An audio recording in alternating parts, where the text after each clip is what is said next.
recording in 3, 2, and 1. All right, and welcome back to the Reserve Squad Midweek Show, a soccer podcast covering all things in EPL. And now we're going to include the World Cup from a bench perspective, because we're definitely going to talk about the U.S. game today. But before we do that, we are joined once again by one of our good guests, and Jeremy. Good to see you again. How's it going? Happy to be here. Oh, there we go. I didn't even introduce myself. So, I mean, I'm your host, Ben, and the thing I'm going to lead off is, as the Arsenal meme goes, Greg, it's been a pleasure, but I think now it's time to go. Well, with that said, so we're going to talk a little bit about that, and we're also joined by co-host Rex. So, Rex, good to see you as well. Oh, there we go. I thought you forgot about introducing me, Ben. Well, I can't really see you. That's kind of what you get for that. Oh yeah, I'm on my phone. Well, there we go. Everyone's gonna. Well, that's no focus on me, and I don't know if I really like that. I'm wearing my cap, so we don't really have a ton of time with you, Jeremy. But I do want to get a lot of your takes on really, basically the last round that happened, because the round of 16 wasn't necessarily that exciting from a neutral perspective, but I think it set up a fantastic quarterfinals with a bunch of storylines. And that's really mostly because, we finally did have a little upset in there, so it's not just all chalk. Do you want to maybe talk a little bit about what happened with Spain? Yeah, I'd like to. And at first, I want to touch, Ben, I think that's a fantastic point. I was just listening, actually, before this, doing a little prep work, listening to the Totally Football Tactics podcast. I don't know if you guys have ever checked that out at The Athletic. Ooh. And Michael Cox, our famous zonal marking critic, said that he does not like upsets. He does. He's a Colin Coward over here. Yeah. Really. But his point is kind of something similar. I think, Ben, you and I were exchanging over text, which is that typically in these tournaments, when you do have an upset, even if it's a compelling one, the next game is kind of a dud. It's like the magic runs out, and you get like a 5-0 victory for like the France or the England or whatever. But this time, I mean, we really didn't have any major upsets. I mean, maybe we can touch on USA being an upset if you guys want. But I think the major one really was, Morocco beating Spain. And I don't know. I guess I'll sort of kick it off, and I won't say too much. Let you guys get some thoughts as well. But I was not surprised, because I think we saw some of this with Spain in the group stage, which is that they can set all sorts of passing records, but they just lack both I don't know if it's the tactics, but it's also just the quality and type of player, and maybe just like the mentality of that country, that the players they produced, is that they can't break down teams with any kind of innovation or creativity. It sort of has to come by virtue of hundreds of passes. And there really was a point in this game, I think, in almost the first half, where it just felt like it wasn't going to come for Spain. And Morocco didn't even, we should give credit where it's due. Only African country in the round of this next round out of 8 or 16, is it? No, it's 8. But I think they've got some incredible players, Ziyech, but really they didn't have to do too much. They just kind of let Spain play in front of them. So, I guess it's just not a shock. Ben, I know you probably can recall the Russia disaster, and this really doesn't look much different than it. But it's, I don't know. I guess it's as far as I can come with this. It's not surprising to me. I'm disappointed that Portugal's not playing Spain, because I think that may have been a matchup that's a little more favorable. But still, I think that this is a team that they probably just weren't going to win the tournament with this style. Mm-hmm. I mean, Rex, you did mention yesterday that you weren't necessarily able to see it because of something happening with your TV. I mean, have you caught up, or were you able to catch any highlights? If you want to say anything. Yeah, so what happened was my parents are out of town, and they had a refrigerator guy come. And so I had to go over there and wait for him, and he ended up not coming. But I was trying to watch the Spain game, and I couldn't figure out how to turn on my parents' TV. So, but I did watch it later. And the funny thing, Jeremy, is like you kind of said they lack creativity. I've kind of been reading that Pep's style at Barcelona, the kind of tiki-taka style, it kind of deprives players of creativity, because they're just getting constantly like drilled on the quick passing, and some of the players end up getting frustrated because it does kind of just take away from their type of like play style. And it affects their creativity. And so maybe that's like part of the problem too. And it's part of like Spain's soccer culture. So, I don't know, maybe that's something, but they do have like youth to build on. So a lot of young players got some time. Maybe they're lacking a striker too. Murata is kind of like, you don't know what you're going to get. And it was kind of like that in Russia too. And in the Euros, you don't know what you're going to get up top. They need a solid player up there. And a lot of the teams, obviously, in this tournament that lost, kind of look like they do need a number 9 up there, like USA too. So I don't know. The creativity part, though, maybe that's down to like, just being drilled on the quick passing and constantly worrying about that kind of takes away from your like creative mentality, I think. Yeah, quick thing, Ben, if I could just jump in. Rex made me think of something that I noticed watching this game and touching on that Guardiola point, which is that I noticed this with Brazil playing South Korea, which there almost seemed to be a deliberate tactic from their front 3 or front 4. You include Neymar in there with Rafinha, Vinicius Jr., and Richarlison, to sort of let South Korea come onto them, and to just open up this space behind. I think Portugal did this really well against Switzerland. And Spain, by virtue of just having the ball so much, famously, I remember Sid Lowe after the 2010 World Cup that said tiki-taka is the best defensive tactic. And you can see that Spain, with this passing, they don't give up a lot because they just have the ball so much. It is a great defensive tactic, but it's a really kind of poor offensive tactic if you just can't unlock that box. I remember tweeting something, just to kind of cut in. I remember tweeting something basically saying this definitely.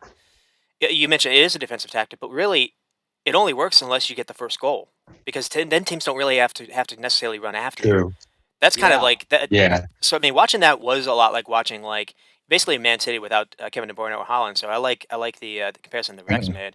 One thing that I was thinking back to is back in 2010. Everyone goes to the tiki taka thing, and that was Prime, Xavi, Iniesta, and Busquets kind of just manning the midfield. But they also had Torres and David Villa. Now they didn't necessarily score a lot in 2010, and they were very good defensively. They just didn't concede.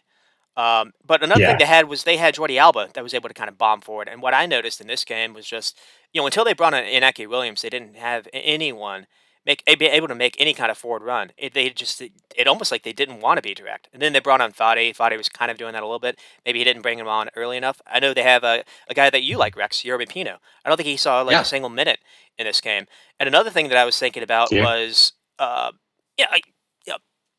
Pedri and Gavi are supposed to be like the next big things, for Barcelona, and I guess obviously Enrique wanted to ingratiate them in the Spanish midfield, but it was just weird how even on the bench they didn't really have anyone to go to that was good at breaking down box or good at passing through lines. And I kept thinking about why wasn't Thiago on this team? Now I know in 2020 when they were in the Euros, Thiago made the squad but didn't play as much, but he had a bit of a calf or hamstring issue going into that tournament. And so I kind of put it down to that. I was very surprised about that. I think he would have helped them. You look at people like Carlos Soler or Koke that made the squad instead. I think that was a big mistake on Enrique's part. So those were kind of my thoughts a little bit. It felt like Murata maybe needed someone to play off, or like Olmo. Olmo as a false nine maybe would have worked better than Asensio, and you could have tried to find a way to actually get a direct winger in there. Because like you said, it was too easy. And for the most part, they had 1,000 passes in pretty much every game. Obviously, but what happened with Costa Rica is they were able to get the early goal. And that's why it was a little different. So once you have the lead, you can pass and make a team chase. And that's when the legs get tired. And that's when the spaces open up. Morocco understood that they didn't necessarily have to do that. They just stayed in their block. And credit to them, they had the XG was about 0.5 each. Morocco technically had the better chances, at least in extra time.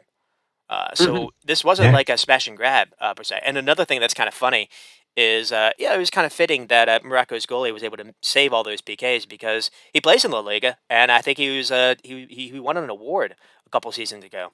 Playing for Sevilla. What is this about Spain taking 1,000 penalties? Did you guys hear this during the commentary? Well, they lost to Italy on PKs in the Euro semifinals. I heard that's right. The commentators were saying that Luis Enrique had told journalists that he had been drilling his team each of the players would take at least 1,000 penalties preparing to this World Cup. And it seemed like that was It didn't look like it. That didn't show up here. No, it sounds like it's like the free throw thing where it's like you're going to shoot 1,000 free throws. I think the first person that took their PK was someone that had just been subbed on, pretty much. Yeah. I mean, don't you think that's kind of weird? Wait, it was Soler, wasn't it? Or was he? I think it was maybe Soler. Soler was second. Soler was one of the two, yeah. The other thing I did hear is that I was listening to an interview with a journalist that was a Moroccan journalist after this game, and he was saying that it was the loudest World Cup stadium he's ever attended. The bias, but he was saying that usually these group and knockout games are usually kind of a dull affair, neutral venue. But the Moroccan fans really showed up, and they were really, really loud. It almost felt like an AFCON game. And I noticed that watching the game was just every time Spain. I mean, it was almost deafening. I think I was texting you, Ben. I said, maybe I was texting the group. I said, I don't want Spain to go through just because if this is going to be the noise at all of their games, it's going to be insufferable. Give me 1,000 vuvuzelas over that wrestling. Oh, no. I mean, that is an interesting point because one thing I didn't really think about is apparently it's easier, I guess, for Africans to get a visa, at least from there. In that part of the world than it is necessarily in Europe. I think I saw something. I saw that tweet. I don't know if that's accurate. But Morocco, it's a Middle Eastern World Cup, but Morocco isn't necessarily that far away. So maybe they have home sport, or I guess it's a mostly Muslim country. Maybe that's the reason why the people there were kind of cheering them on. But anyways, I mean, it wasn't just Spain. I mean. Well, I mean, Spain was kind of the upset, but one thing I was trying to get to is there's just so many the quarterfinals have given us pretty much just a dream when it comes to like legacy narratives. So I just want to kind of get this out there. We still have Ronaldo versus Messi. Ronaldo could win, and Messi could win one. If Neymar gets a World Cup, I know you've texted this, Jeremy. What does that do to his legacy? Or Modric or Virgil van Dijk? England's still alive, and then. What do we do with Mbappe if he gets two? I mean, do any of you guys want to touch on those? Yeah, let me touch on it real quick because I think you're right. This is the legacy tournament. I think whether it's the new legacy with Mbappe, he's already written his name on the trophy, but to do it again, I mean, you're really talking about sort of like a Pele territory in a way. With his performances in the World Cup, that's. The Ronaldo Messi angle is interesting because I think what we saw with Portugal, touch on Ronaldo, is that they have been missing a lot of dynamism with Ronaldo up top. It's the same thing with Manchester United. And, I think the interesting thing about this is the Portuguese team sort of looked out of ideas for the last, couple of years, at least in attack. Their performances in the 2018 World Cup were concerning. They obviously had some good Nations League performances, but they were poor. They were poor in qualifying. I remember that. They had to get through a playoff.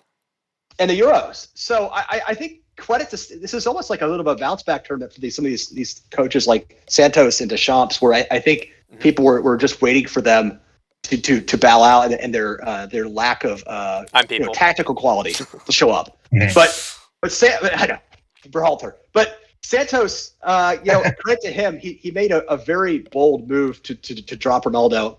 Possibly after some of the post-match comments in the previous game, and it really just opened up that offense.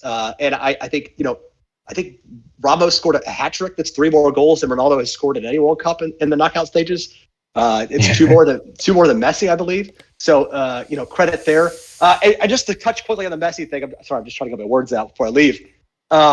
This is a really interesting game against the Netherlands because it's a rematch of the 2014 game, which was really dull and possibly Netherlands was the better side. If it wasn't for Javier Mascherano tearing out his asshole, it may have been on a sliding tackle on Arjen Robben. It may have been didn't it go to PKs? It may have been Netherlands. It did go to PKs. Yeah, PKs. Yeah. But I think that Argentina have at times been less than convincing in this tournament. Not just the Saudi Arabia defeat, but even in the Australia game, they just sort of toyed with their meat a little bit. And I wonder if they're really going to regret just the fact that they just can't finish chances as well as some of these other sides. Messi playing so far from the box, scoring outside of the box, multiple games, dribbling multiple players. Getting his goal against Australia was wonderful, but you just can't imagine he can do that against Frankie de Jong and Virgil van Dijk Do, and do you Nathan Ake. do you think it eventually shows up where Messi not doing anything defensively, or basically without the ball, ends up it finally shows up at least on somewhat of a stage? I was thinking like the reason you brought up Ronaldo being benched, that was kind of the reason too. He was just standing around, and when you've got a team that is able to kind of play with everyone, in any sense, you're going to be outnumbered in any other part of the field. Do you think that ends up showing up here?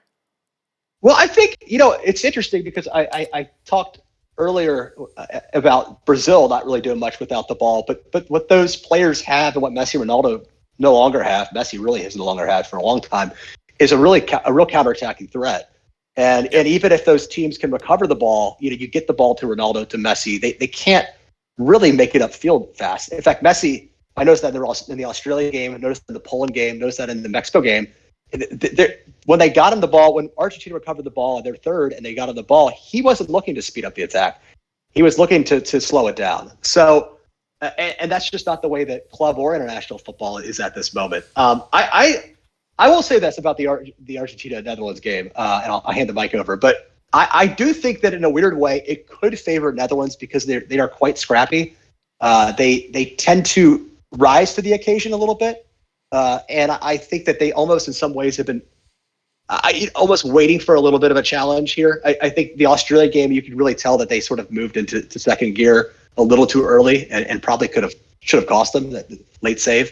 But I think that they do have a tenacity with their defense, and they do have a really good team spirit from winning, the Copa America, from the fact that their players are used to that South American grit and style. I could almost see them sort of taking this game in a really scrappy sort of affair, like a 1-0 or a 2-1.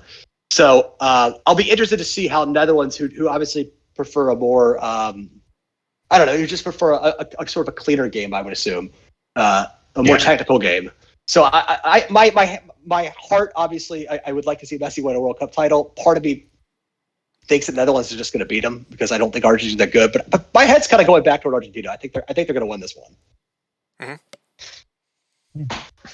Rex, I mean, do you got any thoughts on that game, or I do want to get Jeremy's thoughts on USA before he leaves. No, go Rex. I got a few minutes.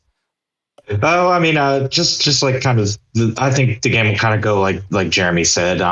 But Jeremy, like for me, and it's kind of been the problem with Argentina is like they have the talent to at least get to the final game, like we saw in 2010, and they lost to Germany, right? Well, no, 2014, 2014, yeah, they were good enough to get to the final, but it's kind of the same thing here. Like if they do beat the Netherlands, they're going to have another tough matchup, and depending on how much effort that takes out of them, which will probably take a lot of effort because we know the Netherlands are so good defensively. Like they could lose the next game, but we just don't know if they have enough to make it to the final and win the tournament. Like they might make it to the final, but and then their defense is kind of older and slower. Well, I mean, we talked about Otamendi at times. Some of their fullbacks are decent players in La Liga, but not great. So there is some areas of weakness, especially at the defense. And then, like Ben said, with Messi possibly not putting in all the defensive work that he should, there's a lot. There is a lot of weakness, and eventually, I would think that will be exposed. I mean, we saw Saudi Arabia expose it. So a more quality team like Netherlands could definitely expose it. Well, that makes me quickly ask both of you. I was thinking about this morning. Is who do you think are the three best teams left in this competition, and maybe how would you rank them? Because I'll lead with mine. I think I probably go. I picked Brazil to win the World Cup, so I probably put them first. I think they've maybe been a bit flattered by South Korea. They even had some of the performance in the group stage suggest that there may be some issues with their structure if they play a little bit of a better team. But I put them 1. I probably put France 2, but I put Portugal 3. And I think that you look like we've joked about this before, that a potential Ronaldo Messi World Cup final probably doesn't even feature Ronaldo at least starting. But I would if that is in the cards, I would put Portugal as a favorite in that game. I just think that they have more quality top to bottom. You talk about Rex, like the fact that the defense isn't that good. Yes, it's sort of like the Otamendi versus Pepe battle, but Portugal doesn't need to play that way. I mean, Pepe was a sort of surprise start in the Portugal game.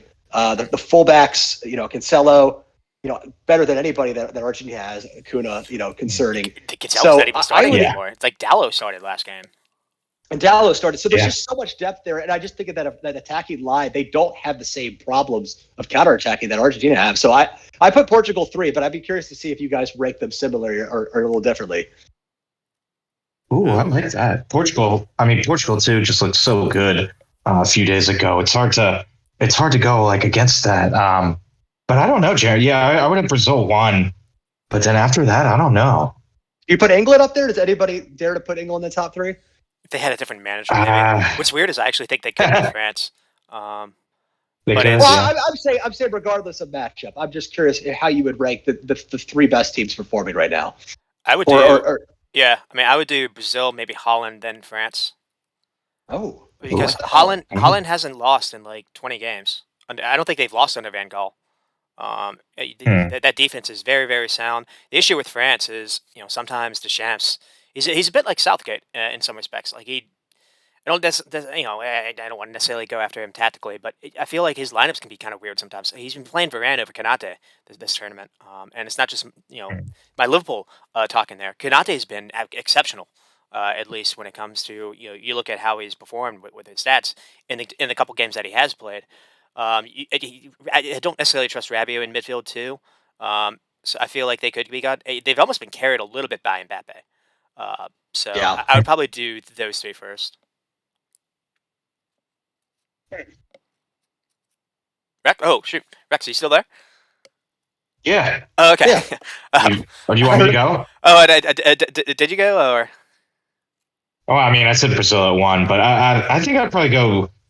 I think I'd go Brazil, then Portugal, then France. So like the same 3 teams as Jeremy, but maybe it's just that Portugal game is fresh in my mind. But they looked rampant, and some of those goals they scored were kind of like the Brazil golazos we saw against South Korea. So yeah, I don't know. They're definitely a team on the rise. France, we're a little iffy about them, but obviously they're gonna have a chance to win any game they're in, and Mbappe is just scoring for fun. It seems like I don't know. It'd be really fun to see a Brazil-France matchup, just because they kind of seem that they seem to be like the entertainers going forward, and it would just be like an attacking fest. One would hope, which would just be awesome to watch as a neutral. Those days when we were playing FIFA and we would do like the draft. I feel like both of us would play with we would do it with Brazil or France, because it feels like both could field basically 2 teams. Yeah. And at least when it comes to the depth, none of the other countries necessarily have that, I would say. They're 2 deep and 3 deep in some respects everywhere. Yeah, definitely. Yeah, before I leave, I was thinking about the Mbappe thing. It's been in my head a lot recently, is that he's 23 years old. If he wins another World Cup, he's already, I'm already starting to see this on Twitter, online, which is that there is a lot of mocking of Ronaldo and Messi, I think, as they're the geezers that are going out the door. And already I've seen some people elevate, Mbappe to a status that he's maybe on that pedestal, which I think is a little bit premature. But this is potentially a player, and we're having to obviously say that he wins this World Cup, but he's going to have at least 2 other ones in the future. And looking at the France talent pool, it's not unquestionable to think that he potentially has a chance for at least 3 World Cups. But I will say it is just remarkable how good he is to watch on a football pitch. He's improved. I think, Ben, you were mentioning this on one of the group threads, is that he's improved his shooting, which was an area he was always great at, but he even has another quality to him now. It feels like he's the best striker. Yeah. He's the best striker in the football, entering sort of the Cristiano Ronaldo territory, where if he has the ball in the box at his feet, he can pretty much pick his target with so much power. And he's picking out assists too. Picking up the assist too. And I just think the pace is so unusual, because that's something that Messi was never blessed with. And Ronaldo, you never really, even though he had pace, even though there's those famous YouTube videos of him running 90 yards to get onto a Rooney pass or whatever. It was never the first thing that came to your mind with Ronaldo. It was usually the other stuff. And Mbappe just has such pace for days in a game that continues to say you need pace to win here. And I don't know. I just think it's remarkable what he's doing. I think it's kind of weird because he's not. I don't know about you guys. He's not a very likable person in terms of the average fan who follows football closely. He's sort of seen as a prima donna, a little bit like Ronaldo, but a less likable version in a weird way. So I'll be curious to see how his legacy starts to build now if he does win another World Cup. Do worry about his head. Yeah. I mean, he's already the most paid player. And then having two before he's, what, 23, 24? He would have to, yeah, you'd worry at least, I guess, in that respect. Frankly, does it matter even what he does at the club level if he's able to get two? And unlike the first one, he's really carrying this team. Frankly, he doesn't just have the 5 goals or whatever. I think he's got 3 assists as well. The first goal that they scored versus Poland was an assist to Giroud. Like he's creating for others as well. Yeah. Yeah. Anyways, Well, just real quickly, Jeremy. I mean, you mentioned that you were at a party, so I don't know if you're able to rewatch the game by yourself or not. Yeah, yeah, that was not a. Yeah, I was able to just watch it, with my brothers. So I wasn't at a place where like the mood maybe would have been exceptional and then just absolutely dead after like 10 minutes. But what were your thoughts on this game? the USA Netherlands game. Yeah. Yeah, I'm talking about the party I had for the Serbia Ghana performance or Serbia Cameroon performance. Okay. Yeah. No, it was so funny. I walked in right so I missed the first few minutes. I walked in right as Pulisic had that early chance, I believe. It fell to him, and it looked like all USA. It was for that first 5 or so minutes I was there. I'm sure it was the first 10 minutes. It really looked like USA were sort of putting on the Wales first half performance we've talked about here before, and I was surprised to see that approach a little bit. I thought that maybe Berhalter was going to learn from the pragmatism of that England game, Yes. especially because of Netherlands' pace and potency out wide. Netherlands play a different system than England, but they get a lot of their mobility. They get the ball up the pitch really easily with those fullbacks, with those wingbacks, and I was surprised to see him take sort of the more of the Wales approach there, and I think I'll try to sum it up in a second. But yeah, the fact that the goals were all conceded so similarly is a little bit concerning, and honestly changed my thoughts a little bit on Berhalter between maybe deserving of a slight extension just because of an act of goodwill. The player's in a good place to maybe we're at a point where we probably need to hand it over regardless. And it's disappointing. I think hats off to Netherlands. Ben, you said that they're on this streak. They have a quality to them that just makes them really, really tough to beat and really, really clinical with those strikers, Gakpo, Depay. But I keep coming back to that word naivete, and it was the performance that just struck me that of a very, very young team with perhaps a very inexperienced manager, at least on this stage, and just committing the same sin over and over, which to me is almost unexcusable. Mm-hmm. Definitely. Yeah. I mean, that one Pulisic chance really does kind of jump in the mind. Like you wonder if maybe things would have changed or not. It's funny. Like their one attack that they basically scored on, I think was the first touch even in our box. But what's weird is we watching it. It was kind of obviously you kind of know what already happens, but I did get a different sense. Basically, we played into a trap that I noticed. So I don't know if you guys noticed this too. It happened really in the first like 26 seconds. You saw that this was going to be an issue. They did not care when Tim Ream or Zimmerman had the ball at their feet. Yeah. Gakpo and Memphis were trying to keep Robinson and Dest getting on the ball, and what they were doing is they were man marking on midfield. And we were still able to somewhat create chances and get into the final third, and then their defense was able to take over. But that to me was really the difference. Our midfield has arrived. I don't think that's an exaggeration to say. Some people were laughing at some of those takes after this game. I think our midfield has performed at pretty consistent levels. So we're fair to say that we're lacking in other areas. It feels like Weah is the only winger that we have. I don't like the idea that we have to rely on our fullbacks to provide the width because, as you saw in this game, a bit like you saw with Wales in the second half, a bit like or Brand in the second half. Anytime a team's able to have fullbacks or wingbacks that are able to play high and offer width on their own end, it sets us up to just be killed on the counter, and that happened a lot too. So it was one of those Yeah, things. a quick thing. I just thought we were Go ahead. naive. Yeah, I don't want to. I gotta go in a second, but I thought that the youth also really showed up. I think I heard Rex talk about this on previous episodes, which is that might have been Rex is just if you're down a goal, if you're not playing well, just get to that halftime whistle, and regroup. Make the necessary adjustments, and just conceding that late goal in a similar fashion. I just thought that was so criminal because you look at USA were playing well. I mean, yes, that may have been a little bit of by Netherlands design to bring them onto them, but they were creating chances. They did have their shooting boots. They'd have to have their shooting boots all tournament just because they don't have shooting boots. We didn't play with a striker. They don't have a striker. But I just think if you go into halftime down 1-0, there's a really good shot to tie or win this game. And it's just a different mentality when it's 2-0. So I'm just disappointed. But nonetheless, I'm still proud of the team just for just their overall level just being so much more impressive than it was, maybe a few years ago. Well, that's another thing too. Yeah. Like I wanted to kind of get that out there. I mean, can you?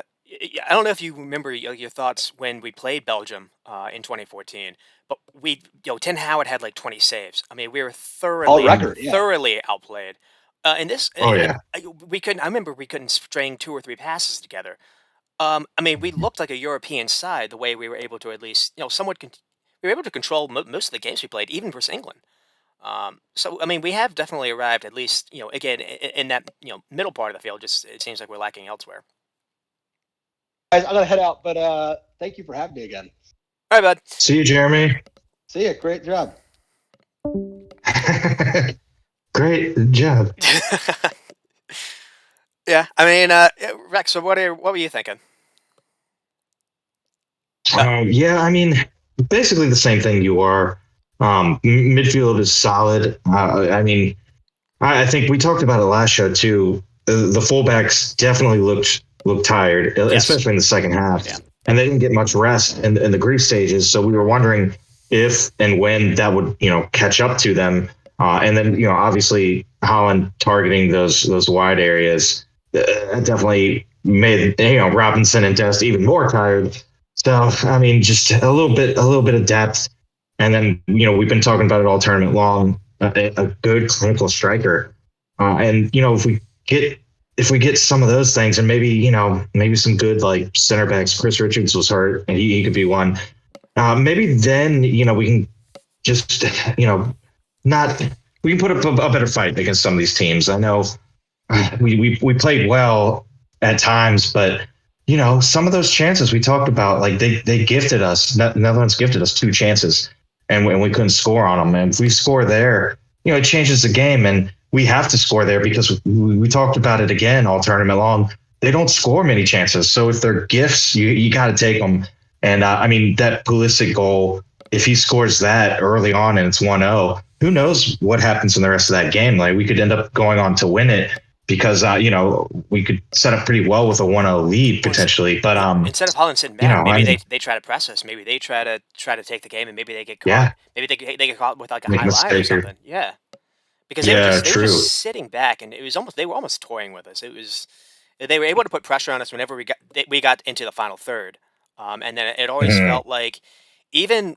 So I mentioned like I thought Daily Blend versus Weah would be like a chance for us to maybe have some success, but even then they had Ake behind him all the time, and we weren't able to get Weah past Ake enough. And like the few times, because I was actually like dotting notes throughout the entire game last night, the few times we did get that, there was no one for Weah to cross the ball into, and that happened a lot too. Pulisic had a couple of jams where he was past their back line, he was past Timber, but again, there was just absolutely no one in the box for him to square anything to, and that was just that was really really rough.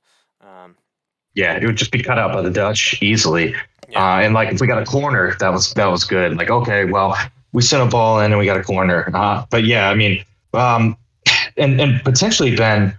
Well, I know we've been talking about this, but potentially the search for our USA striker could be done and dusted in a couple months if Florian Balogun Balogun. commits to United States. I mean, he's an Arsenal player, but he's on loan and at Reims, and he's got 8 goals. I think he's tied for 6, I believe, in the Golden Boot with 8 goals, and he's got a couple assists too. I mean, this guy could potentially be, what USA fans have been looking for since like Clint Dempsey at striker. He could possibly be it. He still hasn't decided yet, but he's been teasing us on Twitter. He's going to commit soon. And he's actually been liking a lot of posts by U.S. men's national team players and the That national team Twitter account too. So that is weirdly it's teasing. that is a weirdly a good way to like kind of tell like where these guys are going more than like any kind of like gossip news these days is like their Instagram. They just kind of cut in. Liverpool and Jude Bellingham have been kind of like a kind of a I don't want to say like a known secret, but essentially it is. And just this entire tournament, anything Jude's post, it's been a bunch of Liverpool players like liking it, which has made a Oh lot of yeah. people like do that speculation. Um, Mm. I mean, we just went into this tournament without strikers, but I think we did that on purpose. Yeah. Yeah, After definitely. we had Pepe that we didn't bring on, we had uh, Pfok that we didn't decide Mhm. to at least give a spot just in case something like this happened. Haji Wright did come Right. on and he did score. We don't know if he meant it or not, but it doesn't matter. Once Haji Wright Yeah. came on, we looked better. I think we had 14 shots in the second half. Three in the first half. Jesus Yeah. Ferreira gets his first start. He didn't play in the group stage. I think we saw why. He didn't seem ready. He had a couple bad touches. It wasn't really the game for him. I feel like maybe he would have been able to work if he was able to play off if he had a striker in front of him. Make him play almost like a number 10, a bit like what Netherlands did with Cody Gakpo in the second half, because he kind of played as their number 10. But We did. Yeah, he's fantastic. he wasn't able. He wasn't ready. I think that's fair to say. We don't necessarily want to Yeah. just go after him too because he's young, but he was included in the squad because he was the leading goal scorer in the MLS, and I think that's the only reason why. Well, I think too. He definitely didn't look ready, but that's not necessarily his fault. That's kind of Berhalter's fault. He didn't play a single minute Yeah. in the 3 group stages. I mean, he could have gotten them on 10 minutes each game at least. So yeah, I thought this was a mistake. I thought Wright should have definitely started. I mean, he did look better than Ferreira in the second half, but I mean, it's kind of a weird decision for Berhalter to just randomly put Ferreira in after not playing him at all. I mean, I get it if he's played like a little bit at the end of games, but to not play any and then have him start in such a big game. I mean, to me, this is a big indictment on Greg, honestly. And we'll talk about like some of his second half subs too. Some of the substitutions he's made all tournament are another indictment on him, I think. Yeah, it was just it was painful. I mean, he finally brought on. I guess we'll kind of stick with that. Mhm. He finally brought on Jay Reyna, but he played him as a striker. I don't think he's ever played that for Dortmund. He's a lot bigger than I No. thought. I always thought he was kind of Pulisic size. He's like 6'1". So going Yeah. forward, him as a midfielder, I think is going to be something that we definitely try to do. You definitely imagine he's had injury issues. You imagine he'll feature Yeah. at least in 4 years for us, but the treatment of him was just be absolutely bizarre because Until he was. Yeah. yeah, there was a lot of Berhalter could have like stepped up. He was asked about it pretty much after every game in a post interview. And And he was yeah. like he was sidearming it every single step. He didn't have to do that, so he allowed the speculation to grow. Jay Rand's dad was apparently talking to Ronaldo. We kind of talked about that too. We don't know if his dad was necessarily talking to his son, and his dad just kind of mouthed off, but that didn't help. So there was a lot of there were a lot of rumors that just happened. That was probably a distraction, but it was Yeah. just weird. The only times he played, I think he got like 10 minutes versus England or something like that, and to bring him on basically in the most intense moment for the entire team. You're down 2 goals. You're going into halftime with cold feet, and basically Berhalter was like, "Here, save me, save us." That was wrong. That was wrong to me. He's 20 years old. He's not like he's 20, 28, or 27. That was Right. weird. And I think Yeah. the man management was weird. I think another player to touch on is Robinson. Robinson looked absolutely gassed, and so did Tyler Adams in this game. Now, I don't want to necessarily Yeah. want to say that they shouldn't have done better on a couple of the goals because they should have, but the way that we played this entire tournament was, it was almost like Klopp ball to me, because we played 4-3-3, and the idea was to counter press immediately after you lost the ball, to cover as much, just basically outrun the other team, and that was fine. We were able to get through the group stage, but there's little rest in between these games. It's a hot environment, anyways. I think we were knackered, and we weren't able to Yeah. rotate. You have 5 subs. We weren't able to rotate guys that we maybe should have. And Yeah, if that's true. Berhalter didn't feel like Scally was ready, he maybe shouldn't have brought him. Or Right. he was doing this with Dest. I don't get why he didn't do it with Robinson. Um, Yeah, I don't get that. And we think Scally's been having a pretty good year in the Bundesliga too.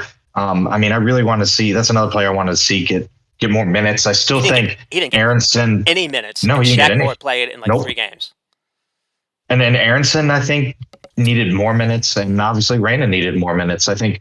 I mean, Aronson has been just flying this year, and he's been playing a lot. So I don't. I mean, he played every game, but maybe just more minutes for him as well. Yeah, some of the decisions are just bizarre. I don't get it, and we knew they would catch up eventually. I think I mentioned how we had 14 shots in the second half. I wish I was able to find out when the majority of those actually happened. But I do feel like when Aronson and Wright both came on, that is when basically we started firing. We started getting some shots on their goal. Another thing that's kind of annoying is, right after we scored, I don't know if you remember this chance. I mean, we'll go after the game, a little bit later. But one chance that's coming to my head is right after we scored the goal, Pulisic got the ball. He was able to play right in, but he like mishit the pass. But still, Wright was able to run onto it. And Nuppert came on and had a massive save to That's get the pass. right. He Yeah. sprinted off his line. If he's just a little bit late, it's probably a red card. And Yeah. if he doesn't do it, Wright is probably in on goal, essentially. Yeah. So we were so close to maybe it being 2-2, even though we were somewhat outplayed. And it was just like Jeremy said. This game was a game of moments, and Yeah. unfortunately, they took their moments, and we didn't. Yeah, yeah, I completely agree. And like we said, like they gifted us a couple moments, and we still couldn't score. So yeah, that's going to be probably the biggest issue going forward with the USA team, and maybe also like center back potentially.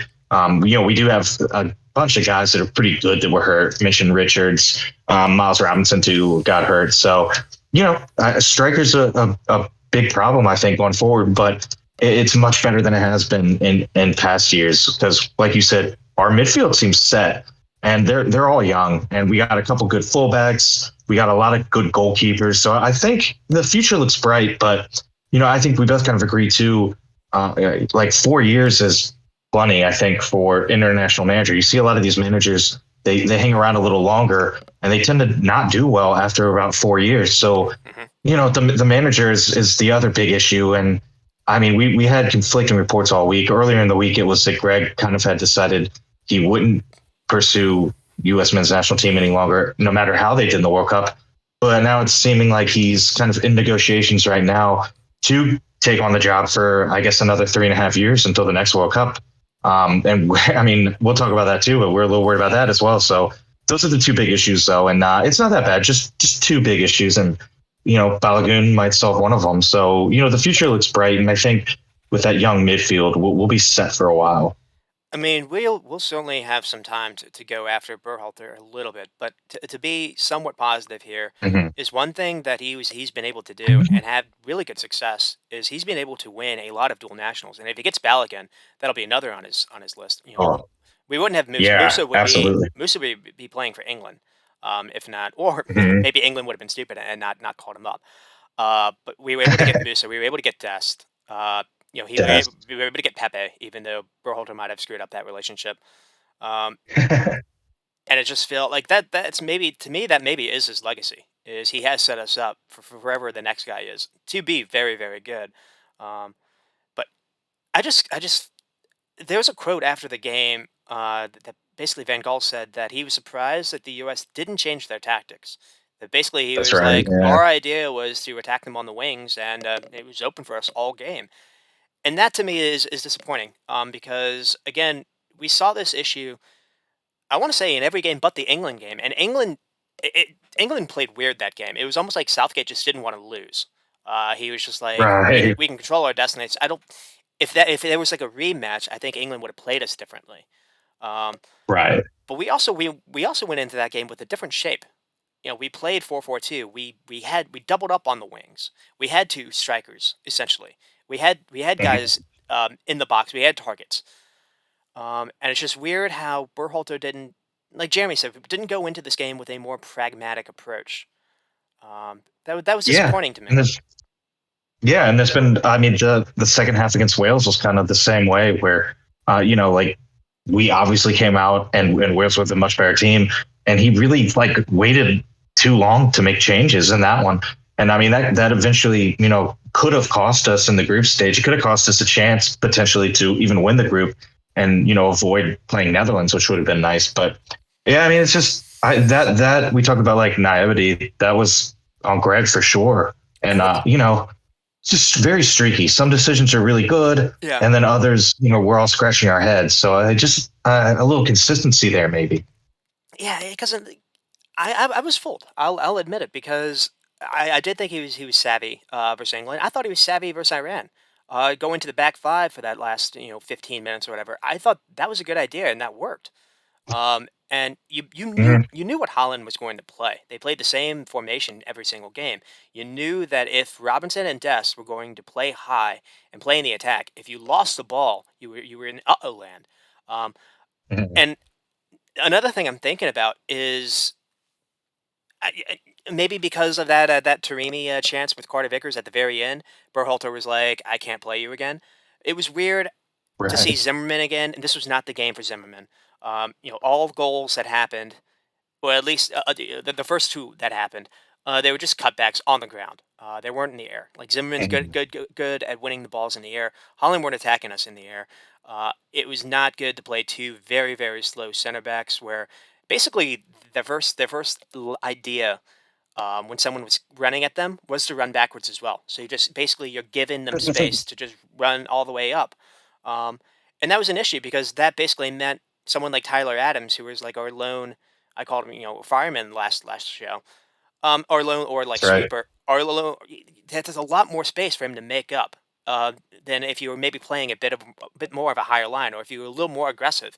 Um, uh, Yeah, that's a good I point. mean, you're worried about obviously a ball over the top, but if that's the case, then play Carter Vickers. I mean, what Carter Vickers Yeah. was doing versus Taremi was not what Zimmerman was doing, and that hurt us a lot.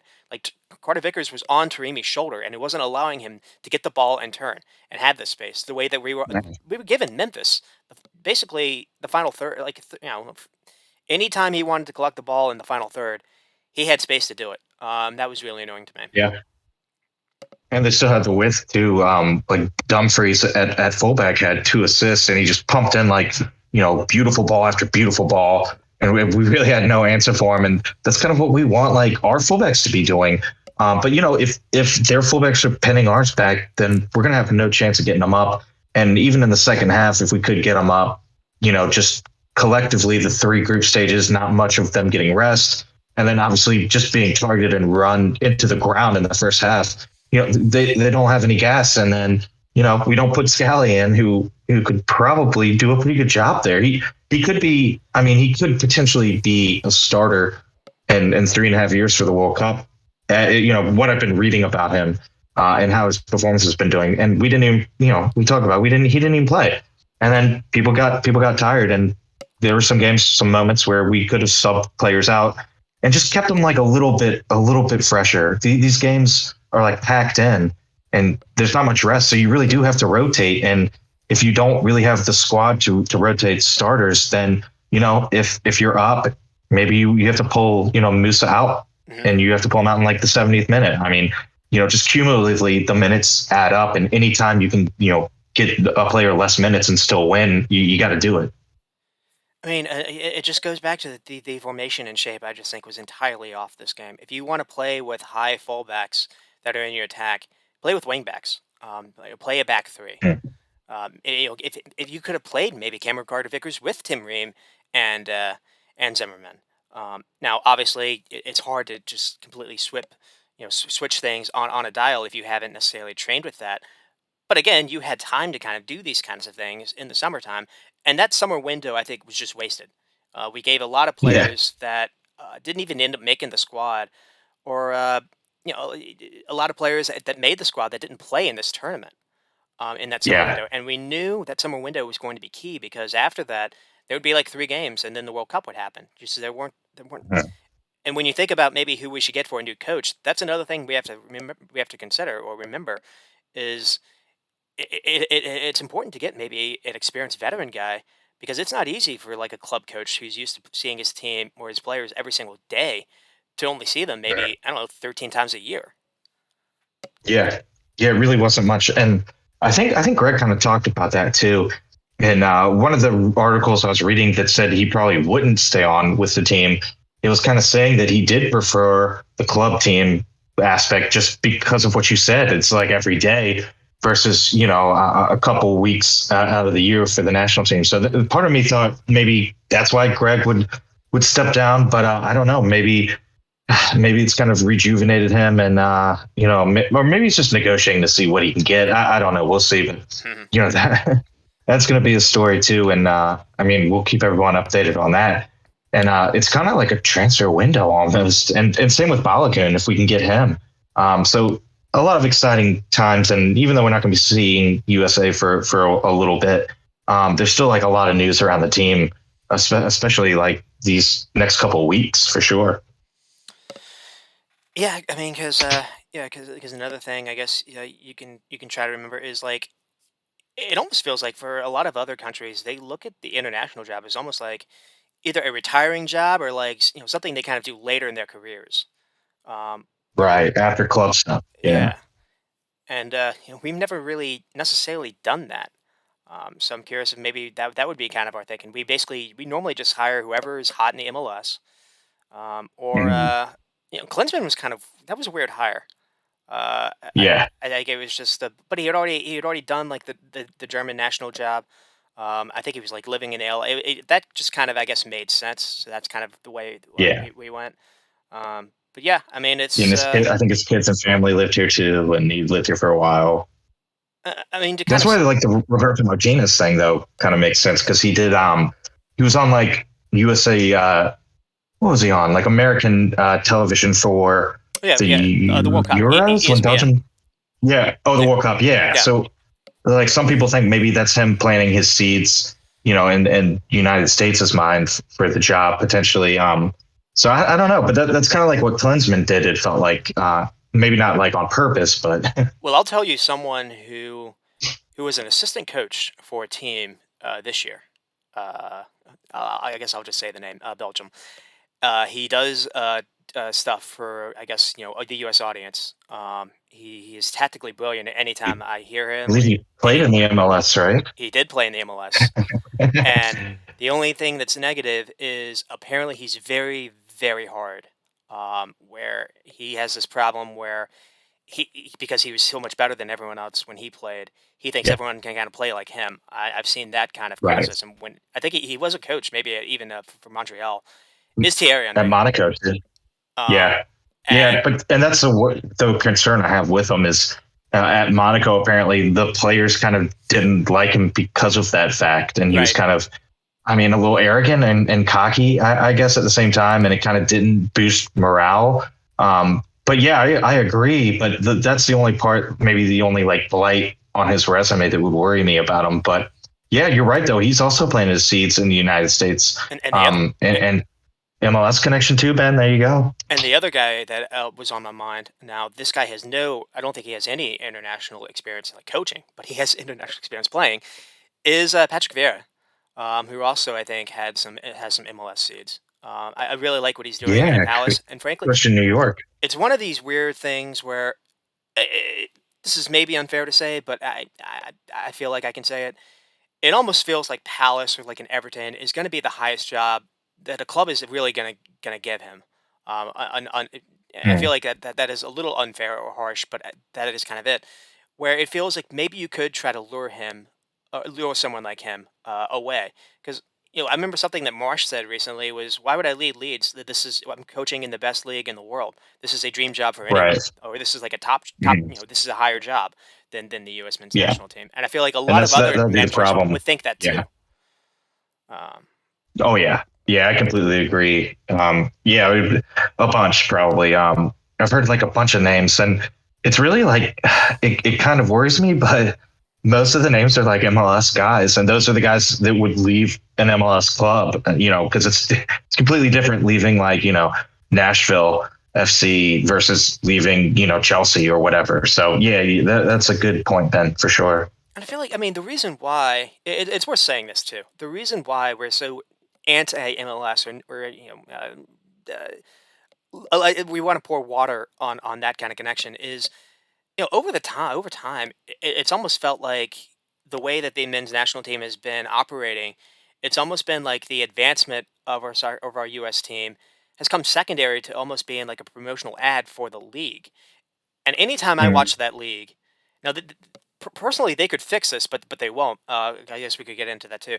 But nothing matters until basically the playoffs. If a team is like a couple games out of the playoffs, like I was watching a couple DC United games just because they were on July and there was just nothing else on. But DC United was literally the last place team in the league, and just no one was running. Just it didn't matter. You could tell it didn't Yeah. matter. It's not like they're going to get relegated. It's not they're going to lose their job. Yeah. It's different, Yeah, and no relegation. and That would spice it up, relegation and it would. progression for sure. Open the game up. Allow we have kickers in our backyard.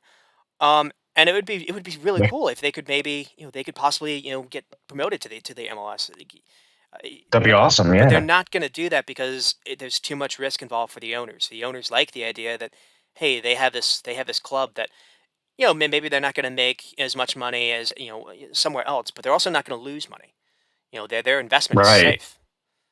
And they're always going to be in the MLS. If they lose, every game, they're Right. still going to be in the MLS. They're not going to be in a lower division and getting lower money. So yeah, that's a good point, man. And I mean, the MLS it's becoming a pretty good like breeding ground for some of these younger players. But the problem is, after like we saw like Adams, Aronson, a couple other guys play in the MLS when they're young, but then when they get to a certain level and a certain talent level, they have to go overseas. So it's a good like build up league for young talent. But I mean, as soon as they hit like 18, they're gone. And I mean, I think that right now that's a smart move because you're going to get much better coaching. You're going to get better opponents, and you're just going to grow as a player for sure. So we are disparaging the MLS a little bit, but it's a good feeder ground. But I mean, I mean, that doesn't make it fun to watch either. why that's why I guess I would say I would give them somewhat credit, at least like, for neutral. They have created an exciting league. At least when it gets to the postseason, because the games are fast. Yeah. It's games are track meets essentially. They play mostly on turf. Some of these games as well. Yeah. So everything is meant to be fast, but that doesn't help you in the international game that is almost slower than people think. True. Pace. You don't. It doesn't matter if you have the ball 70% of the time. Teams are waiting to counter on you. Uh, you need to Yeah, be able and to they're more you need clinical. to be able to beat a block, or you need to be able to keep the ball, where it's like the opposite point of view. The MLS is not a league that offers that. You don't play with midfields. I think there's a reason Right. why a bunch of people you're hearing this Ronaldo news, hearing the Messi news about where their retirement plans are. It is our league, and it's yeah. I just again, it's fine to have a domestic league. I'm not necessarily attacking that, but the fact that it is pretty much closed, like you're saying, there's not a ton for these players to really play for, and it's not the best. I don't think it's the best for development. Now, it can give you chances if you want to play a bunch of 19 to 24-year-olds. I'm not necessarily against that at all. Just the issue Yeah, and that's is probably more what it is is more more than after that. anything. Yeah, Mhm. because another Yeah, issue we have is it the is. It college is getting system. better though. Like Brendan Oh Aronson yeah, did not go to gosh. college. We know Jordan Morris because he was at Stanford. You, this isn't going to be an anti-college podcast, but at least when it comes to the pros, you need to be playing when you're 18, 19, or you need to be training. You need to be a pro by that time. Maybe even before that, to be Yeah. honest. And we don't have that Well, either. that's what they're doing in Europe too. Like they're going to Arsenal's academy at a young age and starting at a young age. Yeah. And they're getting that vastly talented staff and all the resources too at an early age. It just it makes you so much better. And so, I mean, we can kind of stick around a little bit more. I mean, we talked about the game. We talked a little bit about U.S. soccer, maybe what they should do or not. We even talked a little bit about the MLS issue. Um, One thing I wanted to ask you is, what did you think of Pulisic's performance? Because I think we maybe disagree a little bit here. So I'll get your take on this. He was responsible for the goal that you said. Basically responsible for every goal we scored. But Yeah. just the way we played him, I think, was weird. I think it almost hurt us, even though he was responsible for all our goals, even when he was fit. Yeah. Well, I think too. I think the Netherlands game. I think we agree that he definitely didn't look 100%. He's probably Yeah. probably closer to like 70%, which is still like pretty good considering. But yeah, I mean, I think the problem is he was kind of the focal point of the offense a lot. So I mean that's great, but he's not necessarily like a goal scorer. He's pretty creative, but it's just more. I think we need a striker, to a solid striker, to kind of you know take away from defenses always worrying about Pulisic, because we saw him also kind of get targeted and kind of get like hacked and fouled a bunch too, to kind of throw him off his game. We did. And if we have a good striker, maybe they worry about the striker a little bit more than they do Pulisic, and it provides Pulisic with a little bit more freedom. Because I don't think he minds having to put the team on his back, but it'd just be better to have a little bit more options, and that could be like putting Aronson in. Also, I thought him and Pulisic maybe on different wings could have been equally dangerous, and kind of maybe take a little bit of the pressure off of Pulisic for a little bit, because it's hard to do it at his age for 4 games in a row, kind of put the team on your back. He needs some help. I mean, one thing I was thinking about is just the shape is just awful for him. Now, Yeah. if you did what they do with Messi at PSG, if you played basically a 3-4-3 and you had Pulisic as almost like a double 10 with someone, you could get the Mhm. width with ring backs, which is what PSG do. That way, Messi doesn't necessarily have to run without the ball, Yeah. or Messi doesn't have to do defensive work. Because one thing that I was definitely noticing, at least in this game, maybe I didn't necessarily notice it in the other games, but I think if I went back and rewatched, I would notice it, is he was staying in the middle pretty much the entire game. He was not offering any kind of Right. width, and he was not doing any kind of tracking back. And so, our midfield had other issues too. It's a lot of ground to cover for three in midfield, and also cover the wing spot while not have while helping Tyler Adams. Tyler Adams is only like 5'8". He can get bullied too. Yeah. So it's important for Musa or McKinney to be close to Tyler Adams to kind of win those second balls and duels. So it's too much ground for just the midfield to cover when you do a 4-3-3. With Yeah. And Liverpool can do this I because mean, their front attackers true. also run backwards, also defend. Yeah. True. We didn't do that. Well, I think no, and I think the problem was too is we talked about like the depth thing again, and it's just Adams, Musa, and McKennie. They were up there for distance covered every game, I think, and yeah. they got gassed. Yeah, they got tired, and Mhm. you can't blame them, because they do so much running. But we got to be able to maybe get a little bit more depth too. But I mean that could be coming. We just, if you're down about USA, just read some articles about some of the youth guys coming up. I mean, we got this guy Malik Tillman. He could be a really creative Yeah, Rangers, kind right? of number 10 guy. Yeah. So, but yeah, Richards. So yeah, I mean, I think we're disappointed, but things are looking bright. Things are looking up, and I mean, we did better than all the other Concacaf teams. Oh, So true. Sure. we did. And well, speaking of CONCACAF, another reason to maybe try to get an idea of if we rather stick with Berhalter, then that's fine. We need to make a decision either way relatively soon, because before the World Cup, we're going to have a legit warm up by being invited into Right. Copa America. Um, and Oh gosh, yeah. this is really exciting. So it's not going to be this Gold Cup crap where we're just playing teams we just really shouldn't be playing. Um, Right. And I think it's also going to be good because I don't think it's going to necessarily be on U.S. soil. We need, even though we're going to be playing at home, we need to get out of that comfort zone because I think that hurts us too. Right. We saw it in qualifying as well. We didn't win a game, I think, in qualifying away from the U.S. And that True. it's just weird to necessarily rely on that. And we just saw our region isn't necessarily even with others. So that's another True. kind of negative.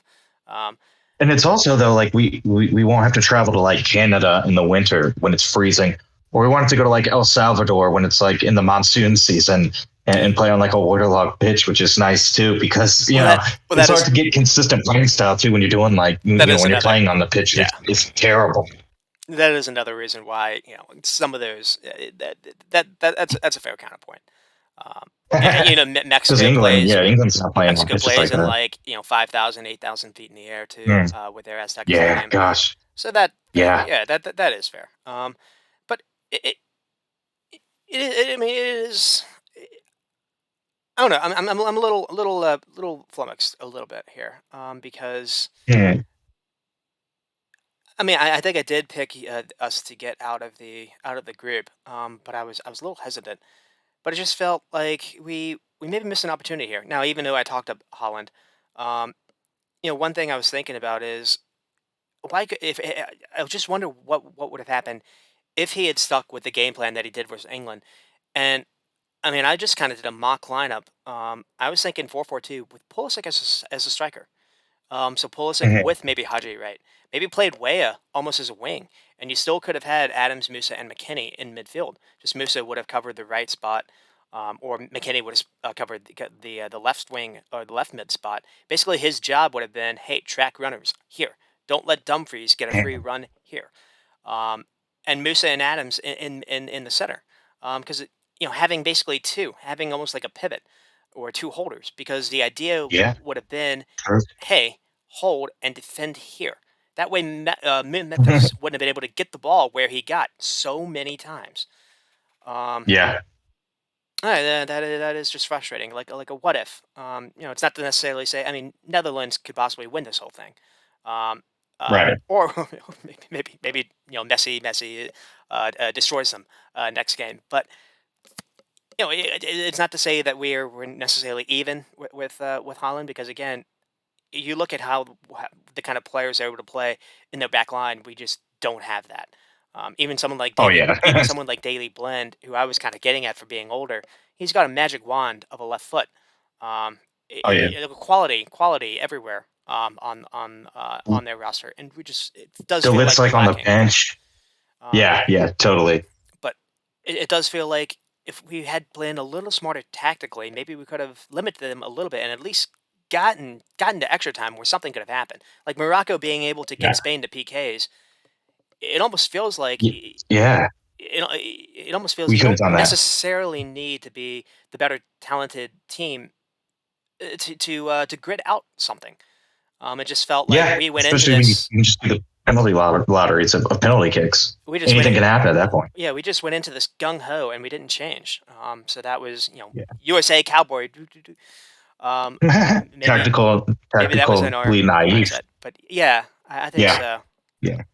I would agree. Yeah, and that's what you and Jeremy were saying, and yeah, definitely. I mean, and that's, I mean, honestly, that's why I don't want Berhalter for 4 more years. That coupled with the fact that just the data suggests that after 4 years on as the national team coach, teams just kind of they get stale and they don't do well. Obviously, there's exceptions to that, but I mean, yeah. So those are like the two reasons why I kind of want USA to search somewhere else for a new coach.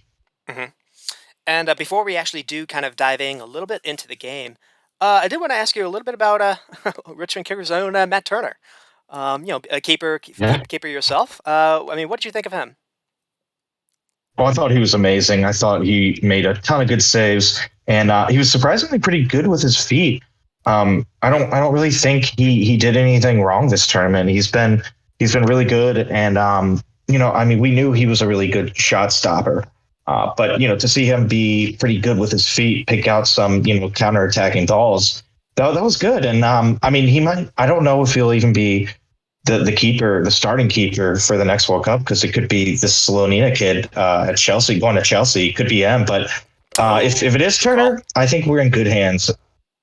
Yeah, Slonina, yeah, potentially. But I mean, if those are the two guys that we're gonna have at keeper in 3.5 years, we're gonna be fine there. So at least that's one less thing to worry about. And the ability for Matt to play with his feet, that's something that he's gotten noticeably better at since he's been to Europe. So that's another kind of, and that's an MLS guy too, going to Europe and getting better. It just speaks to like the training there is better. So more points against MLS there. But yeah, I think the goalkeeping future for the United States is looking really good. It's always been pretty good, and it's continuing to look good. And we got some depth too.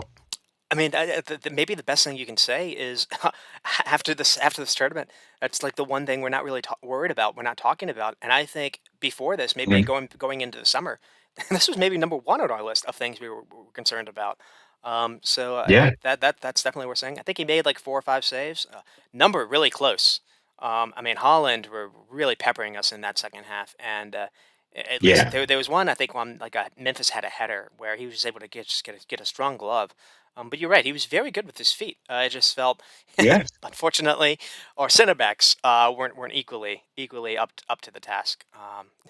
Yeah, they could have taken a cue from Turner for sure. And so, real quickly, we can touch a little on Holland, and then I do want to dive a little bit more depth into the game, if that works. But um, it, it is funny because a lot of commentators, former players, I think we mentioned it last week, have kind of gone on to Van Gaal. They don't like his style. They don't like playing with a back 3/5. They don't like the Hmm. idea of allowing teams to basically have possession. They think it's anti-football. But they are on 19 games unbeaten. But I do want to get this out there because this is pretty good. A reporter basically said, why do you play this way? The football's boring. And he responded, well, if you think the football is boring, go home then. And the press guy was like, well, I'm going to stay for the final with like a wink. And he was like, good. I'll see you there. And it's just he's been having quips like this the entire tournament. I didn't know he was this much of a character, but Yeah. he's been hilarious. He's been great. Yeah, he's been awesome, and he's right though. Like if we're getting results, it doesn't really matter, how we're playing. But I mean, they're still scoring goals. Like you can say they're not as attacking. The media can say they're not as attacking as they could be, but they're still scoring goals. And maybe a little bit of pulling that attack back is you're going to have that rock solid defense. So I mean, yeah, I would take it for sure because they're still scoring a lot of goals. Considering, I mean, I just compared them to like the amount of goals that we scored. They scored 3, and we scored 3 the whole tournament. They scored 3 on us in one game. So yeah, I kind of agree with Van Gaal there, and it seems like he's like he doesn't care anymore. Like with the media, he's not at Manchester United. He can kind of speak his mind and kind of do what he wants to up there. He's older now too. And I should have looked. I think he was. I think he actually was the Dutch coach. Yes, yeah, it was before he went to Man United. He was the Dutch coach in Mhm. 2014 when they did make the semis. Um, Yeah, I feel like they were playing kind of the same way. Back three. I think they had Van Persie and Robin basically for that stretch. But yeah, one thing that is worth saying is going into the tournament. Maybe for the earlier games. Yeah, I think even I mentioned it last week how they were relatively very poor versus Ecuador. Is Memphis came in a little bit with a hamstring issue. And that's apparently right. for the U.S. game, it was his first time where he was 100%, and that definitely made them significantly better. One, Memphis was able to play a little higher up, and he had pace that I didn't necessarily realize he still had. Um, but Yeah, another thing that was interesting is Cody Gakpo started atop with Memphis, but in the second half he was kind of moved a little bit more in that 10 role where he was kind of playing in midfield in some respects, and they brought on Bergwijn, and Gakpo was really really good in a way I wasn't really expecting. Now it's one thing yeah. to kind of be like a pacey winger to kind of get the ball in space. He was doing very well in tight spaces with the kind of touches he was doing. He was winning back the ball as well. This guy definitely looks a player. Yeah, it looks like he could definitely be a star, and he'll probably move on from PSG for a lot of money this summer. And I think any team that's going to get him is going to get a heck of a player. And I mean, I don't know. It looks like Chelsea's trying to get him.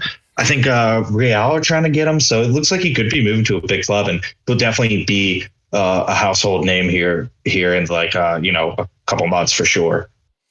Yeah, and another player I guess we can talk about. I I kept bringing up Temper last week, and looking back, I'm like, oh, I should have gone for the guy that's actually ahead of him.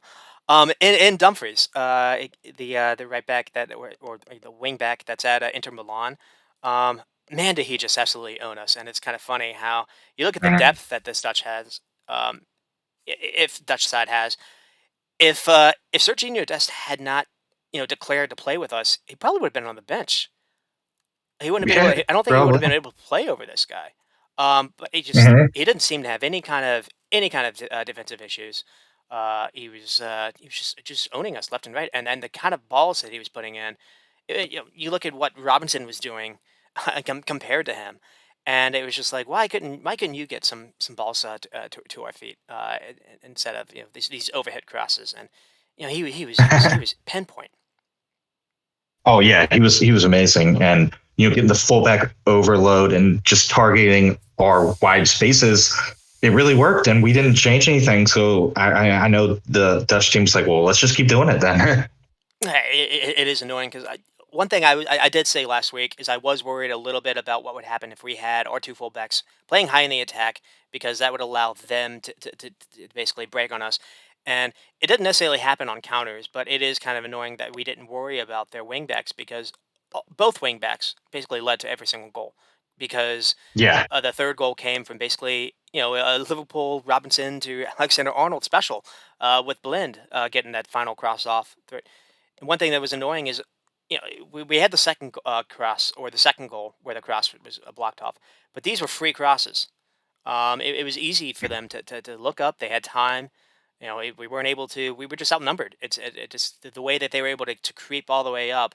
It felt like we had everyone guarded, and then once they were able to get the two wing backs kind of a little more in the attack, we absolutely had no idea what to do. So. yeah. Oh yeah, I completely agree. And we didn't change anything really, or at least if we did change stuff, it wasn't effective enough for us to even notice, which is probably worse than not even changing things. And so we will, let's see, how are we doing for time?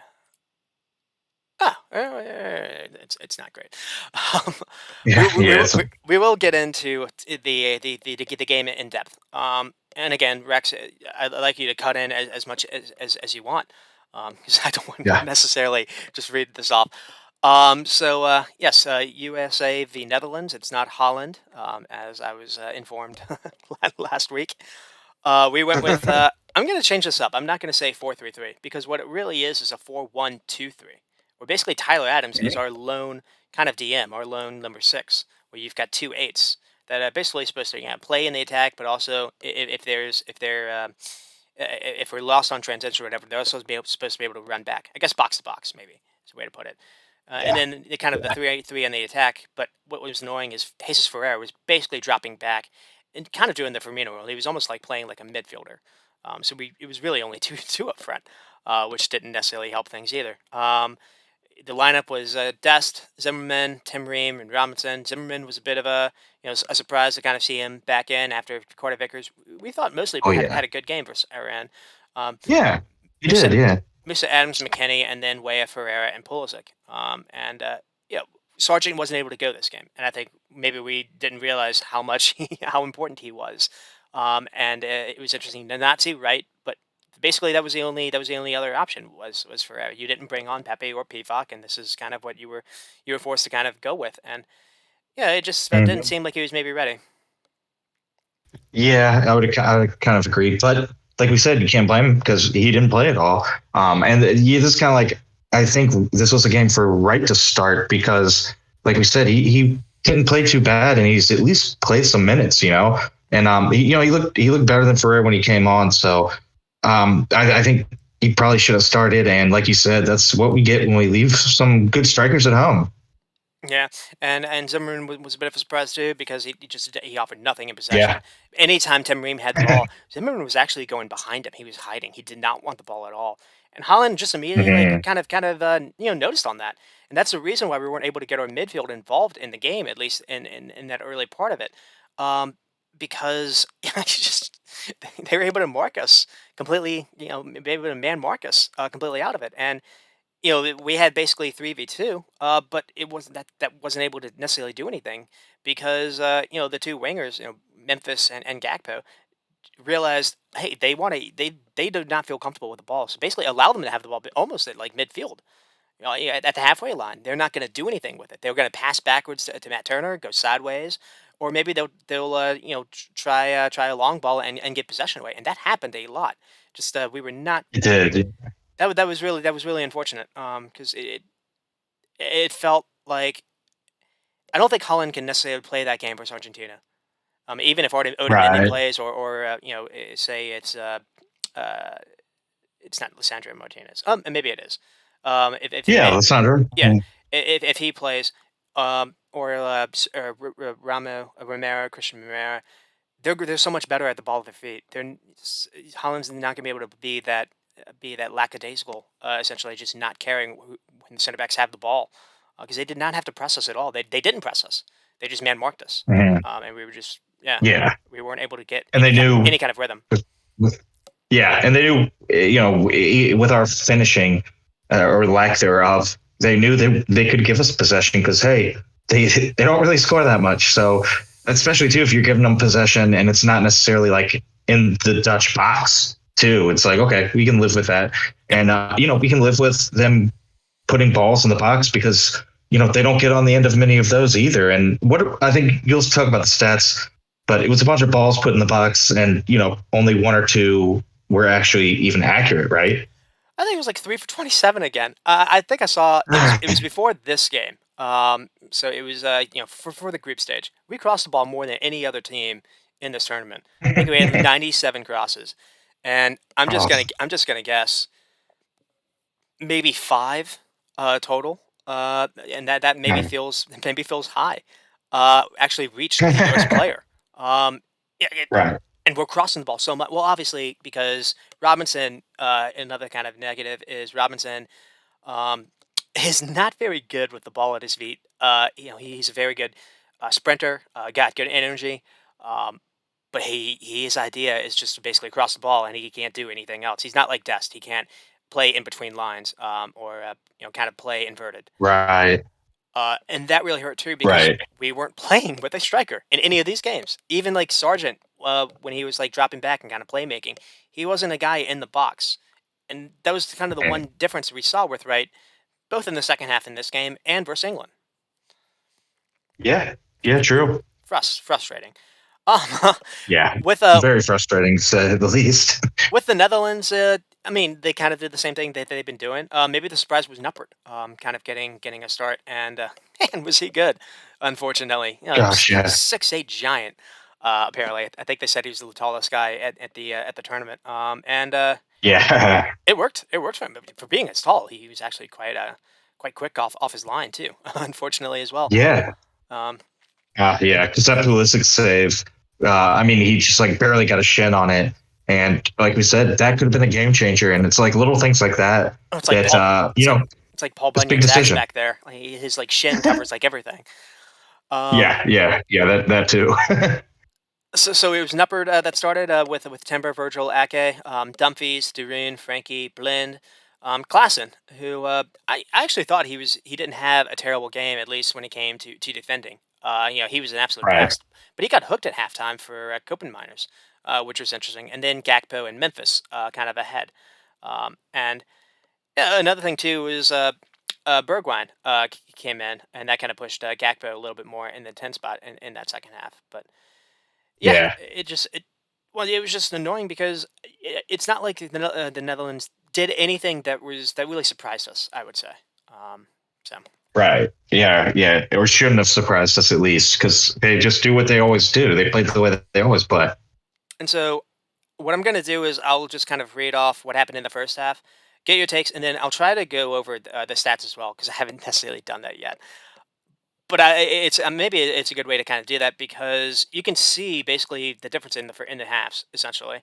Because we were better in the second half, somewhat at least on goal. We had less possession, but I don't really care about that anymore.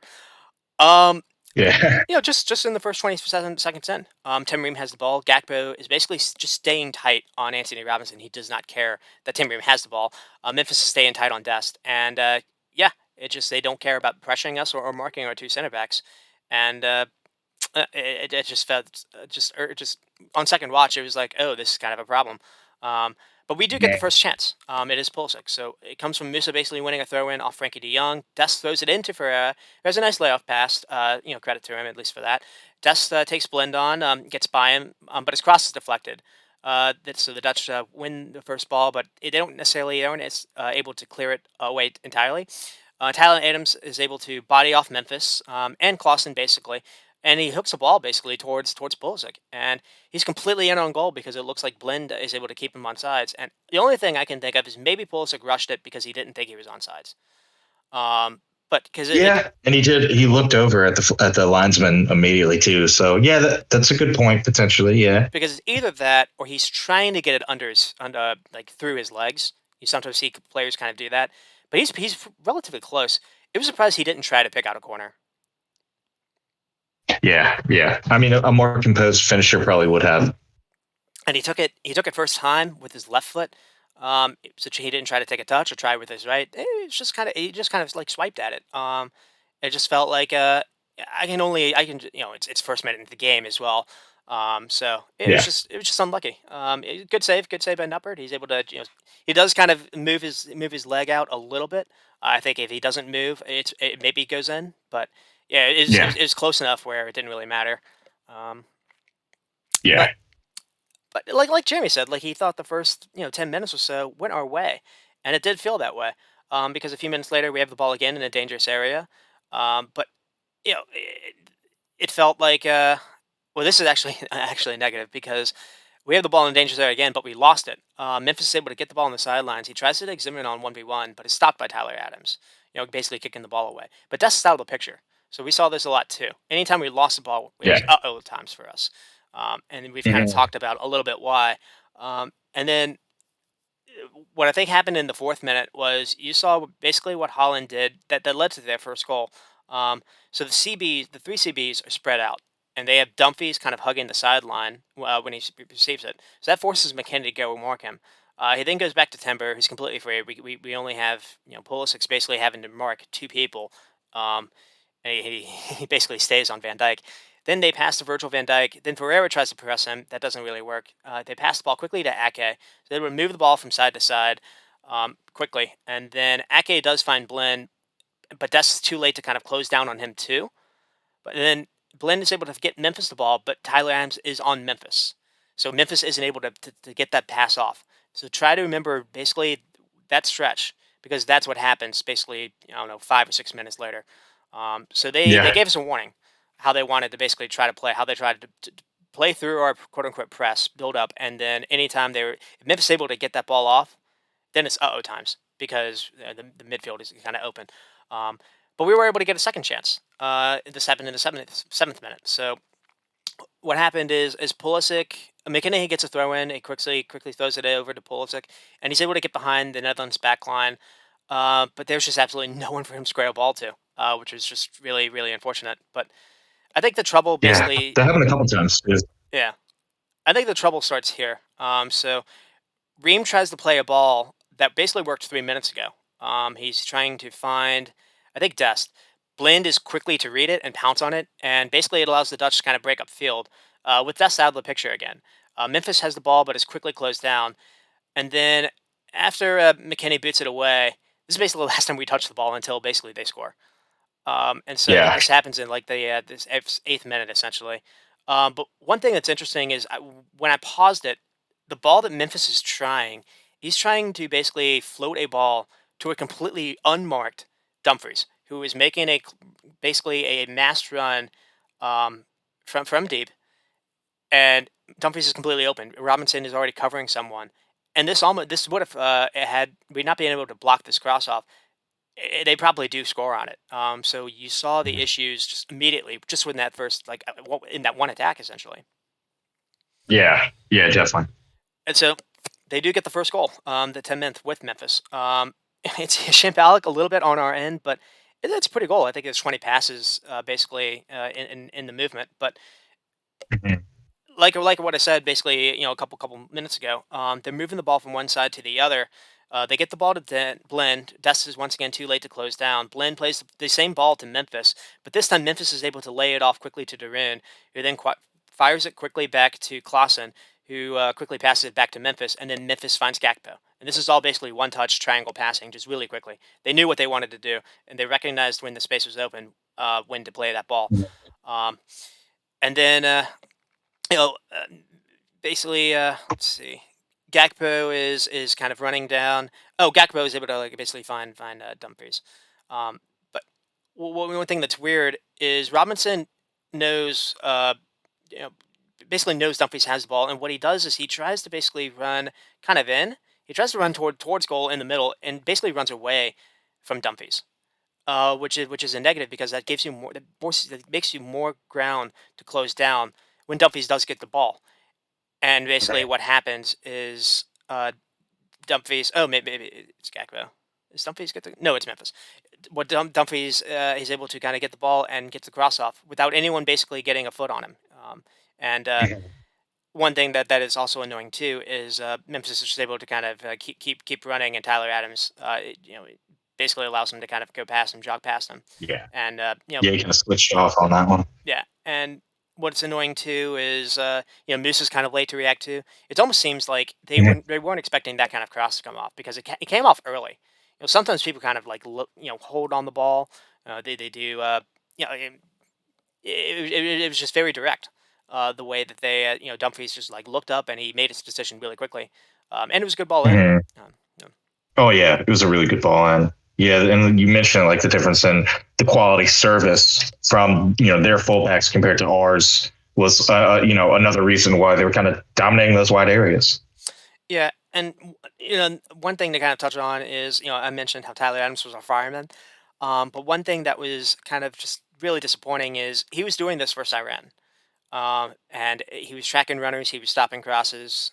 Um, the issue that was kind of upsetting a little bit is he did show this in that last game that we covered for Spurs. I remember there was maybe two Benton goals that I remember specifically highlighting, and so he maybe has this mistake in his game. Now, another thing too is he's probably absolutely exhausted. The amount of ground he's forced to Yeah, cover because of the way our center absolutely. backs Yeah. are running backwards anytime someone gets the ball.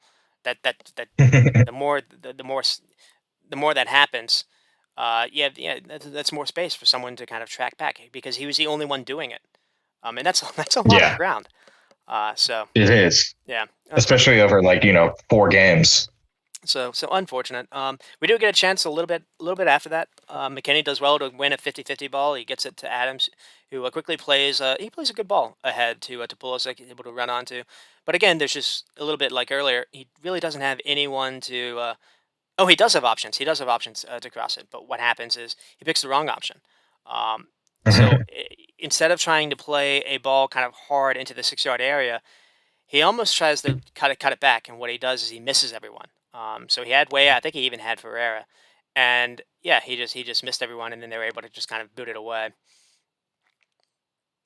Yeah, Um, and that pullback cross though is I always like it, but it's kind of weird because he had options originally, and he just kind of made the wrong decision, which is we did a lot of that around the box, just making the wrong decision or just pumping a ball into a dangerous area yep. and no one's necessarily there. Yeah, because one thing that was just really annoying was, at least on this part too, is it almost felt like when he received the ball, it was almost maybe a bad touch. So maybe he's trying to do what I said. Maybe he's trying to play a ball forward for Raya to run onto because Raya was a step past Ake. One of the few times that happened, and it felt like maybe he mishit it. But that was those half Yeah, chances where it would have mattered. Like had he played a ball that Dumfries played, I think we score here. yeah. I think you're right, and that who knows what happens after that. It's a bunch of like opportunities like that really probably would have changed the whole game. And this was really annoying too because we're so close to maybe having a good scoring chance. Because it doesn't happen, we lose the ball, and just within seconds, we look vulnerable. De Young's able to win the ball off Dest. He gets it to Memphis. He quickly plays the ball to Gakpo to run onto. And I think Gakpo actually takes a bad touch collecting it because if he would have been able, he would have been one on one. He would have been able to skate past Tim Ream and been one on Turner. Um, and it was Mm. just that was basically how the game went. Anytime we had a promising attack and it didn't come off, they were hitting the ground running, which goes to how vulnerable and naive and dangerous of a game we were playing. Yeah, I think so too. So I call this like a half chance in the 18th minute. So we talked about a bit other than the negatives of playing with high fullbacks. There's a little of a positive. So it's a positive play by playing Dest in a more attacking role. He skates past Blend, and then he's free to descend in across. But again, there's just no one but Pulisic to aim anything at, and Pulisic is basically marked by three Dutch players, one being Van Dijk. But you think of had Red been in the game at this point, this maybe would have been interesting. But it just yeah, it didn't. Yeah, actually, I think so. Yeah, good call. And then in the 20th minute, half chance for Memphis. This comes from a free kick, basically with Van Dyke on the ball at the 35-yard mark, and all he does is just hit a ball upfield that Tim Ream can't deal with, and it's allowing Memphis to kind Mhm. of be in on goal. And thankfully, he just decides to pull up and try a shot from 20 yards, and the ball just kind of goes out of bounds. But again, it was just why is this happening? Um, Oh, yeah, we're pretty lucky that he decided to shoot there. And then basically from that kind of stretch on, so I think I've got at the 20th minute, uh, we start to figure things out a little bit more.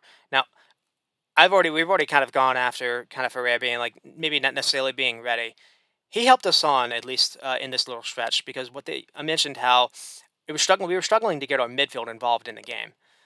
Ferrer was dropping Mhm. so deep that because Holland were trying to do this man mark thing, so it was 3v3 pretty much until the 20th minute. When Ferrer Alley started dropping deep, we had 3v4. And we were actually able to play three of them a little bit more. And we didn't have necessarily those issues. We weren't turning the balls over that much. So he was helping us here, at least in this part of the game. It was just when we got into the final third when our issues kind of showed up with playing him. Yeah, But yeah, it that's is worth where. saying that because he only played one half, and he had 25 Yeah, touches. Where I remember, Sargent played a game. He had like 18, 17. White played a game for England. He had like basically 17, 18, something like that. So he was involved a yeah, little bit more than people maybe thought. yeah. That's true. Yeah, just not not in and around the box as much, unfortunately. But most of our strikers are like that, where they kind of just drop deep to get possession, and Yeah, they're not necessarily the target man on top. it was not the best tournament for false nines because it wasn't just Yeah, us no. that tried playing this. Um, Mhm. but I've actually got it here. The half chances were following their way. So I've got a 26 minute from Memphis. So we do have a decent spell of possession, but again, the Dutch are basically allowing for it. Robinson gets the ball and plays a poor cross to basically no one, and then just two passes, and Memphis is able to get one on one with Zimmerman. Zimmerman does a decent chance to slow him down, um, but again at the last second, you see Dumfries making a late run into the box completely unmarked, and it's because Robinson is focused on helping Ream out with Gakpo. And this again nearly Yeah, could have been a reverse of what we saw in this instance. yeah, it could have. But you gotta help out like on Gapo's side for sure. Yeah, and let's see. In the following corner kick, the ball is cleared out, but again, Frankie is just able to look up. He sees the ball, going to the wide open Dumfries again, making a run unmarked, and but this time the ball's just kind of too far ahead of him, and the ball just kind of goes out of bounds. But they were anytime it's felt like that long ball for them was on. They did not mind about losing possession at all. They were fine just kind of being direct, and it was dangerous. And then It in the was, especially it's like they definitely knew our center backs are slow, Yep. and they were like, hey, let's just pump those balls in behind them, and we're not going to get it right every time, but it's going to be dangerous at least. And essentially, that's why we weren't playing with a high line, because maybe we would have been cut Mhm. up even more. So, and Yeah, yeah, that's true. because another thing too is sometimes you can play with two center backs when you've got Liverpool do this when they have basically the fullbacks basically being your wingers, but you also have Van Dijk and Kanate or whatever. Those center backs are able to kind of close down and run to the sides. We can't do that. Yeah, Our guys can't leave that central area. So that was kind of an issue too. But yeah, that's true. yeah, and so And there's another half chance for Memphis, and then we start having a couple chances. This is 28th minute. This is bad by Ferrer, so I kind of praised him a little bit, and this is not great here. He's closed down by Darun and Freaks, and basically kicks the ball backwards to no one. Dumfries is able to run onto it. Robinson is he's behind him. He's out of the play, and Dumfries basically tries the same cross as before. Only this time McKinney is there to stop that ball from getting to Daily Blind's foot. But this was almost basically a Mhm. repeat from what happened with the first goal. And then Yeah. from around maybe the 34th minute, the game kind of basically stalled out. The Holland's not or Netherlands not necessarily doing anything, but we also look out of ideas too. We're moving the ball really, really slowly. There's not many runs ahead. The only guy that was basically trying was Weah, and we weren't able to necessarily get him nearly as many touches as I would have liked. It's Mhm. just anytime, again, they were just doubling him. They're doubling him with Blend and Ake. Raya was not able to get away from Ake, which was, again, annoying. And it just felt like this is one of those times where maybe someone like Sargent would have been able to make some better runs or whatever, because Way was able to help us get the ball into the final third, but we just stalled once we got there. Yeah, true. And that's kind of like that's part of what's been plaguing us all tournament too. Hmm. Yeah. And so we do have a couple half chances. The first one in the 40th minute. It was one of the rare times we were able to isolate Weah and Blend. Ake is completely out of the way. So that's the reason why. And it comes from Weah basically dropping deep first to receive the ball from Zimmerman. And he plays the pass to Dest, and Dest quickly is able to lay it back off. So it's kind of like a 1-2. Um, and Weah is able to run past him, and he's free down the wing. He gets the ball to Ferreira in the box. But unfortunately, Ferreira's trying to get this ball on the turn, and it's just a bad touch. And the first Hmm. touch lets him down. Pulisic then gets the ball, but the chance goes begging because he has Robinson kind of free to the left of him, and he overhits the pass, and the chance just kind of goes away. But Yeah. it was those small moments matter. And then in the 42nd minute, we were kind of on the ascendancy here. Weah had a chance. All it took was him maybe getting some touches to kind of wake him up. This comes from nothing. Dest has a brilliant kind of Best that's basically takes three Holland players on. He does a couple of rollbacks. It was almost FIFA like they couldn't get the ball off him. And he does really good job to 'cause he's being surrounded at this point. And then he's able to get the ball, I think, to McKennie.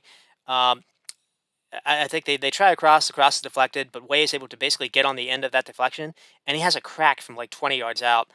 And this was a great hit, and it's close enough to where you'd expect Nupper to make the save, but this was such a good hit; it should have gone in.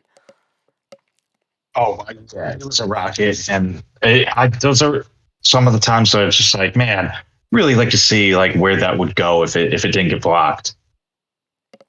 And then, oh, that too, like, because what he did is he is one thing to kind of make a save, but there wasn't any kind of deflection or any kind of parry like into like one of our feet.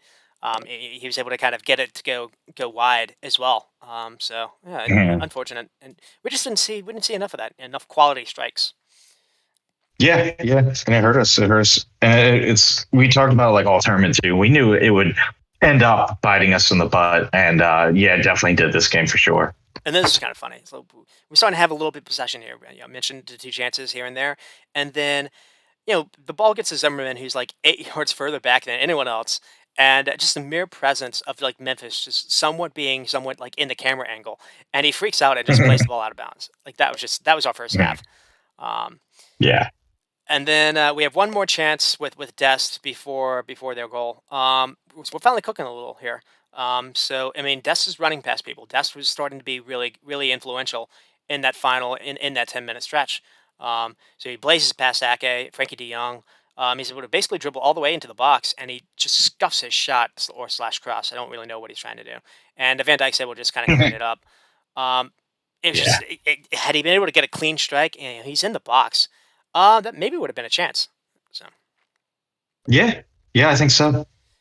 but again, we were not necessarily we were so close to necessarily scoring or creating a chance, and because the ball was able to stay in play, um, basically just one ball over the top by Memphis to Gakpo to basically outrun Tim Reamon. And Gakpo tries to pick Memphis out, but this time we do have Robinson able to recover and stop that cross. But just anytime Mhm. they did not care about attacking until we attacked. It was really annoying. Yeah. Oh, counterattack, counterattack, counterattack. And then, yeah, on the goal, what's annoying here is this is right before the throw in. We have the ball. Temreen is no one's pressuring him again, and then he plays it past the Pulisic, and Pulisic can't control it. And then Mhm. The Netherlands are able to break up field with Gakpo and Dumfries down that side, and then Temreen blocks across, goes out for a throw in. But what's annoying is Dumfries throws the ball in. So this is schoolyard stuff. Ferreira is close enough, so I'm going to blame him. Ferreira leaves Dumfries to go try to get Clausen for some reason, and they were able to find Dumfries. Basically, he's able to just kind of keep kind of running towards behind everyone onside and just completely unmarked. And then he has another great cross that he's able to find Blend, and Blend's able to beat Dest. I can't. People are going to go at Dest maybe. Dest had been running ragged, basically Yeah. just that entire 10-minute stretch, and he was the only reason why we were starting to look good. Was all that stuff was happening on Dest's side. It wasn't on Robertson or anyone else. It wasn't on Pulisic's side. All of our threat was Yeah. coming down that side, and it was Dest, not Raya. Oh, right. Yeah, you're right. It really was. And what's annoying too is Tyler Adams was actually he did try to close down Dumfries. Just Dumfries is really clever. He's Yeah. patient. He feints a little bit. He gets Tyler Adams to kind of jab or try to get a leg out, and he's able to just kind of squeeze the ball by him. So yeah, that did feel cruel to concede that way, but it is what it is. It did, and right before half too. It's just Jeremy mentioned in the beginning of the show. It's just like it's a killer right before halftime going in that locker room. All right, they had two shots on goal, and both were the goals. Really, I think Yeah, the kind of only opposite of us. they didn't have many touches in our box. Also, to be fair, um, Mhm. I mean, so that is the first half. We'll get to the stats. I mean, the XG was basically one apiece. 1.6 for them, 1.4 for us. 11 shots and 6 on target for them, 17 and 8 for us. But we only had 3 in the first half, 14 in the second half. Possession was a little wild, but I think we've kind of talked about it at length. They kind of allowed it. So we had 58, they had 42. But the second half, they were a little stronger. They had 46, and we had 54, which is a bit surprising because you figured maybe it would have been the opposite, but we were actually worse at keeping the ball in that second half. Maybe we were just kind of being a little bit more adventurous. I don't know. Um, Yeah, I think so. I think that's why. but yeah, I did kind of highlight this. We were 3 for 27 crossing the ball. That was Yeah, just negative, just yeah, not it's great. And then not a good percentage at all. Way had 25 touches this game, and he was averaging in the mid 30s for the others. I think that kind of hurt us too. Way was like our only outlet, basically making a run, and we weren't able to find him like we were in the other games. Yeah, that's true. And so, the stats do kind of favor us a little bit. I mean, they ended up having a little bit more XG. Both keepers were good too. And this definitely could have been a higher scoreline than it was. Um, Mhm. and the second half starts, and we see changes from both sides, which is a little surprising. One, we see Ferreira come off for Gio Reyna. Interesting to see Reyna even come on. Interesting to see him basically played as a striker. He's not a back to goal striker. Um, Mhm. and we mentioned his treatment was weird, but it wasn't just Yeah, us. The Netherlands took off De Roon and Klaassen for Bergwijn and Koppenmeyers, and they were able to basically they put Capo in the middle to basically play Bergwijn. So he had two rudders. He had Bergwijn and Memphis able to just kind of terrorize, basically run anytime anytime they got the ball for any kind of a counter. But also Bergwijn's a really good defender.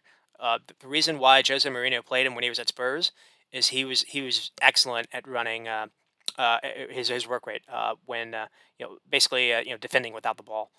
He's just one of those kind of wingers. He's not fancy. He doesn't score a lot, but he's got a good work rate on him. So yeah, that's a good point. so He's like a good player to bring on off the bench too. when you He's have a an lead, amazing player to bring off the bench. yeah, Yeah, when you have to lead, especially. yeah. So it was weird. Like you brought on a winger, and it was almost a defensive kind-minded substitution. Um, Mhm. so we'll get into the chances in the 48th minute. early. Memphis. So Frankie wins the ball off Gio Reyna. Memphis gets the ball in all kinds of space again. He's able to dribble all the way up again into our box without just anyone closing him down. He tries to slip in Bergwijn last second, and thankfully the pass is just a little bit off. But again, Bergwijn is likely in on goal in that moment. And just seconds later, McKinney's able to find Weah streaking down the wing. He's ahead of Ake, but again, there's just no one for him to cross the ball into. We took off our run striker. Ferreira's not really a striker; he's more of a false nine. And Giorena doesn't have the pace to kind of get ahead of Weah, so this was foolish. Yeah. And immediately you saw it not work out. We do have a chance here with Tim Ream. We have there's an ensuing corner kick, and Pulic's able to finally have a good delivery, like the first time he's able to actually hit a ball, hit a guy on a head. Maybe the reason why the crossing was so bad is it was including corner kicks. I didn't think about that. Yeah. That probably was. Yeah. And just It probably was. corner But you delivery. think we'd at least get ahead on some of those? Yeah, our corner delivery was bad all in every single game, essentially. So get Pulisic Yeah. off the corners. But Yeah, he definitely didn't have good balls in. yeah, the ball falls to Ream, but it seems like he had a weird. It was like either a bad touch or a bad bounce, and he wasn't able to necessarily get like a hard shot off. He was able to get a ball past Nuppert, but Van Dijk is there and he's able to clear it off the line. But watching this with Andrew and Andrew Matthew and we actually had Zach over. We just kept we thought that was the chance and chance begging. Yeah, another one. And we talked about like they gave us some chances, and I mean we knew. I'm sure watching it, like I knew and you knew, we're not gonna have that many chances, and we got to score on those because they don't come easy, and you got to take advantage of them, or you have to create more opportunities. And had this moment happened, I would have literally shut the TV off because the script writers would have been too cruel on us because you have Tim Ream nearly scoring a goal. It would have been hard for him because I think the first touch is hard, but a nearly scoring goal, and then within seconds, Zimmerman nearly scoring an own goal. So Myers, Dumfries, and Gakpo basically do a little triangle around our box. Dumfries is able to again get a cross off completely unmarked. Memphis forces Zimmerman to kind of lunge at the ball, and Zimmerman gets a touch on it, but thankfully Turner is able to get a strong hand to keep this out. But this was close. This was close to going out. Oh yeah, it was super close. And you're like, wow. Thank you, center backs, for just neither center back covered themselves in glory this game. Yeah, unfortunately. But we have a chance here in the 55th minute with McKinney. And Musa does amazing to keep the ball in play. If I was clipping the game, I would clip this and basically be like, here's a scouting video, if I knew how to do that. Because it looks like he's dead to rights. He does amazing to save the ball from going out of bounds. So he slides the ball from going out of bounds. And he's able to keep the ball in play. And then by this time, he's able to basically do a dribble to get between Kopenminers and De Jong.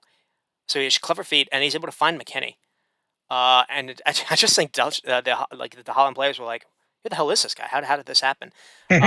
He's able to find McKinney, and then McKinney's able to get the ball wide to Weah, and then he's able to find McKinney again with his pass, where McKinney tries a speculative shot from distance. Had he maybe keep this down, this maybe would have found the corner. It didn't miss by much. Yeah. Yeah, it looked pretty close, honestly. Yeah. And then I have a lot of these as half chances. So maybe I don't have to talk about them, but why not? Yeah. So this is in the 60th minute. I kind of put down that it's annoying that this happened far too often. Basically, it starts with us having a free kick in a danger area, but Pulisic sends a poor ball in, and then the Dutch are able to break into a counterattack. And within seconds of our free kick, Turner's having to save a Memphis shot from distance over the bar. Yeah. It's just like, sheesh. And then in the 62nd minute, Dumfries, there's almost maybe a PK shout here. So I'm just kind of thankful that they didn't really show the replay, and maybe VAR just decided, they're already winning. We need to keep the American eyes kind of watching here. But Robinson does just enough to kick the ball away. But it's almost like he's caught falling asleep again to Dumfries making a run behind him. Tim Ream's completely out of the picture. Walker Zimmerman is running towards goal, not really engaging at all. But Robinson's able to finally kind of get back towards the very end, but he kind of takes him out. And again, on replay, I was like, he doesn't touch the ball, and there's a lot of body contact there. So, ooh, it's rough. Yeah, honestly, I thought that was a close one too. And then finally, we start to see a couple changes. Tim Weah comes off, McKinney comes off. I didn't like Tim Weah coming off, to be honest. But it was good to see Yeah. Haji Wright and Brendan Aronson. But it's like it felt like you could have taken Pulisic off at this point, or Brendan Aronson. I think should have come on, not Jay Arena, to be honest. But Mhm. once this happened, I thought Brendan Aronson was maybe our brightest attacker, uh, to be honest. So Yeah, he was great. yeah. Um, but the chances again we're going to their side. In again Dumfries, it's just freaking annoying. Dest gets greedy with the ball. He carries it too long. Has it snatched off in by Gakpo, who finds Frankie De Jong, who has a pop basically from outside the box. Turner is forced to go down and save it, but for some reason Depay is on sides. It's Depay, not Dumfries. Depay is on sides, and I want to say from like 4 feet away. He gets a head effort, and then Turner shows just an amazing reflex save, a strong hand to keep this out. But yeah, again, it's just ooh, uh, Yeah, that was a close one. anytime our fullbacks were losing the ball, it was for us every time. Oh yeah, every time. Yeah, and it was terrible. Like rooting for US, knowing that too, And because then it just kept coming, and they didn't. You know, we didn't do anything to stop it. yeah, and just because it seemed like our fullbacks were basically our outlets. We kind of touched about that too. Like our midfield is very good at dual winning the ball back, counter pressing, um, you know, uh, uh, having a lot of energy and kind of controlling that middle of the field. But they don't really offer the width. They don't necessarily have the attacking output you would maybe want. And so Berhalter, instead of Yeah. trying to use wingers, tries to use high fullbacks. But yeah, there's a danger there. Um, Mhm. Mhm. but we finally, Absolutely. this was maybe like this is like very weird stretch here. So it starts in the 68th minute. Um, you could maybe just kind of stop the game after from this in the 71st minute. Uh, Haji Wright is able to finally kind of introduce himself a little bit. And this comes from Zimmerman finally doing what I wanted him to do all game. He is playing almost like the 35th yard line of theirs. So he's playing high up, and because he's doing this, he closes down on Memphis, and Memphis is kind of freaking out about this. And Memphis plays a back pass completely to no one, and Haji Wright is there. And the only negative here is it felt like maybe he took a heavy touch, because I think Mhm. Nuppert is like 6'8". I don't think you can chip it. I mean Nuppert again showed pretty good pace for being the size he is, because he was able to come off Yeah. his line pretty quickly. But yeah, he tries to go wide of him, and he gets a shot on target. But I think Dumfries is able to clear the ball off. But what's annoying is his first touch was heavy. He had to go run a little bit more to the ball than maybe he would have liked to. And a better first Mhm. touch to get around the keeper. I think he gets that on target easily, and it's a goal.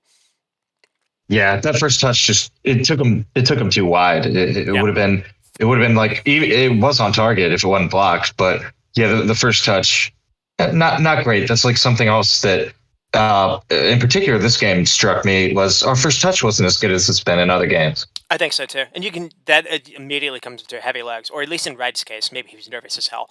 Uh, Yeah. which because it was one of his first touches in the entire game. You Mhm. you need to get the Ducks' feet wet. Uh, Yeah, anyways, absolutely. but amazingly enough, that doesn't come back to haunt us too much because in the 70th minute, we finally get something to work off a corner kick, even though it wasn't really. It was like following a corner kick. But um, I put this in notes. Like my dad always basically said, if you can't be good, be lucky.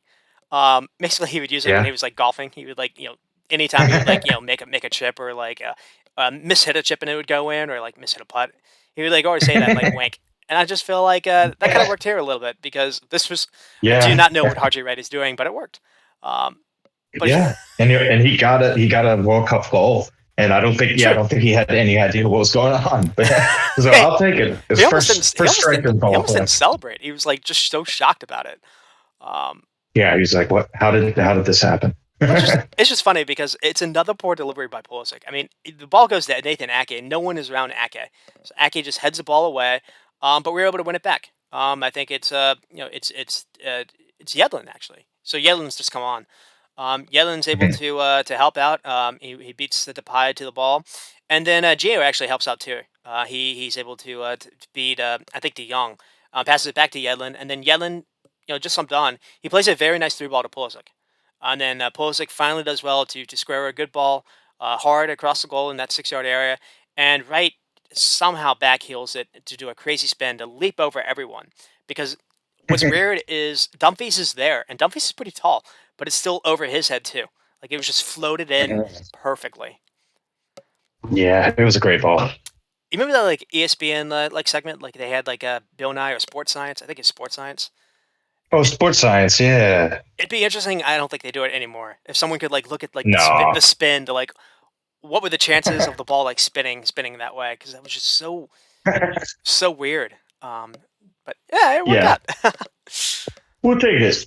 We'll take it, yeah. And then yeah, basically in the 71st minute, we almost tied this thing up. But fortunately, this is the last time we had some fun. Um, so Pulisic gets the ball in the middle of the field and has Wright onsides making a run behind everyone. And I think Pulisic waits too long to play this because what happens is you see Yeah. Wright's kind of freaking out.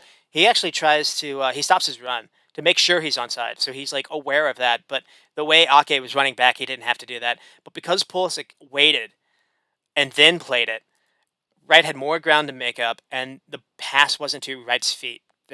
If the pass is to Wright's feet, I think we do score here. But unfortunately, it's just too far ahead, and Nuppert is amazing in coming off his line and stops it. Mhm. Yeah, Like, he was amazing. and so tactics. We talked about how we went into the game with a naive game plan, this and that. The game's about moments. We could have tied this thing, and we could have been going into extra time. But Yeah. oh well, because it just felt like we're in this. We're on the ascendancy, and then yeah, it's before we notice it, it's 3-1, and I think it's a perfect goal to sum up the game because it looks like we have everyone marked and covered. But then Yedlin leaves Blinn to follow Memphis. Blinn has all the time in the world to look up and cross this ball that he wants, and I put it down to a mix of Brendan Aronson and Pulisic and Robinson, essentially. Yeah. Aronson is maybe, Yeah. yeah. Yeah, I So would agree. so Aronson is worried about Copenhagen, so maybe that's the reason why he's not doing it. But one thing I even texted Jeremy is I took a picture of this, and you actually see Dumfries literally just like while he's walking up and he's going like this. He's raising his hand. So he gets into the final third, raising his hand. He's still walking up into basically our box, and he's raising his hand, and no one notices him. And Yeah. Brendan Aronson is so worried about Gakpo, and he doesn't think that um, not Brendan Aronson, Anthony Robinson. He's so worried about Gakpo, he doesn't think that Tim Ream can handle Gakpo by himself, and so I think that's the reason why this happens. But as a fullback, you need to worry about what's behind you as well. You can't get beat back post like this, and that's what happens. Yeah, unfortunately. And it was almost kind of luck, a little bit on Dumfries' part too, because I think he shins it, but he shins it into the corner of the net, and you know the way that Dumfries played, he deserved a little bit of luck to go his way because man was he special. He really was. He was amazing. And that's pretty much all I have. That's kind of it. So yeah, that's that. Anything you want to follow up with, Rex? No, Ben, I think you covered it pretty extensively, honestly. Oh no. Well, I mean, we talked a little bit about the Argentina game. I mean, what did you have a certain game that you're really looking forward to in this quarterfinals? I think that's the game. Yeah, that's definitely the game. And I mean, some of the round of 16s, they weren't that good. So usually when that happens, the next round is really good, and Yeah. we're starting to finally like see those tasty matchups that we want.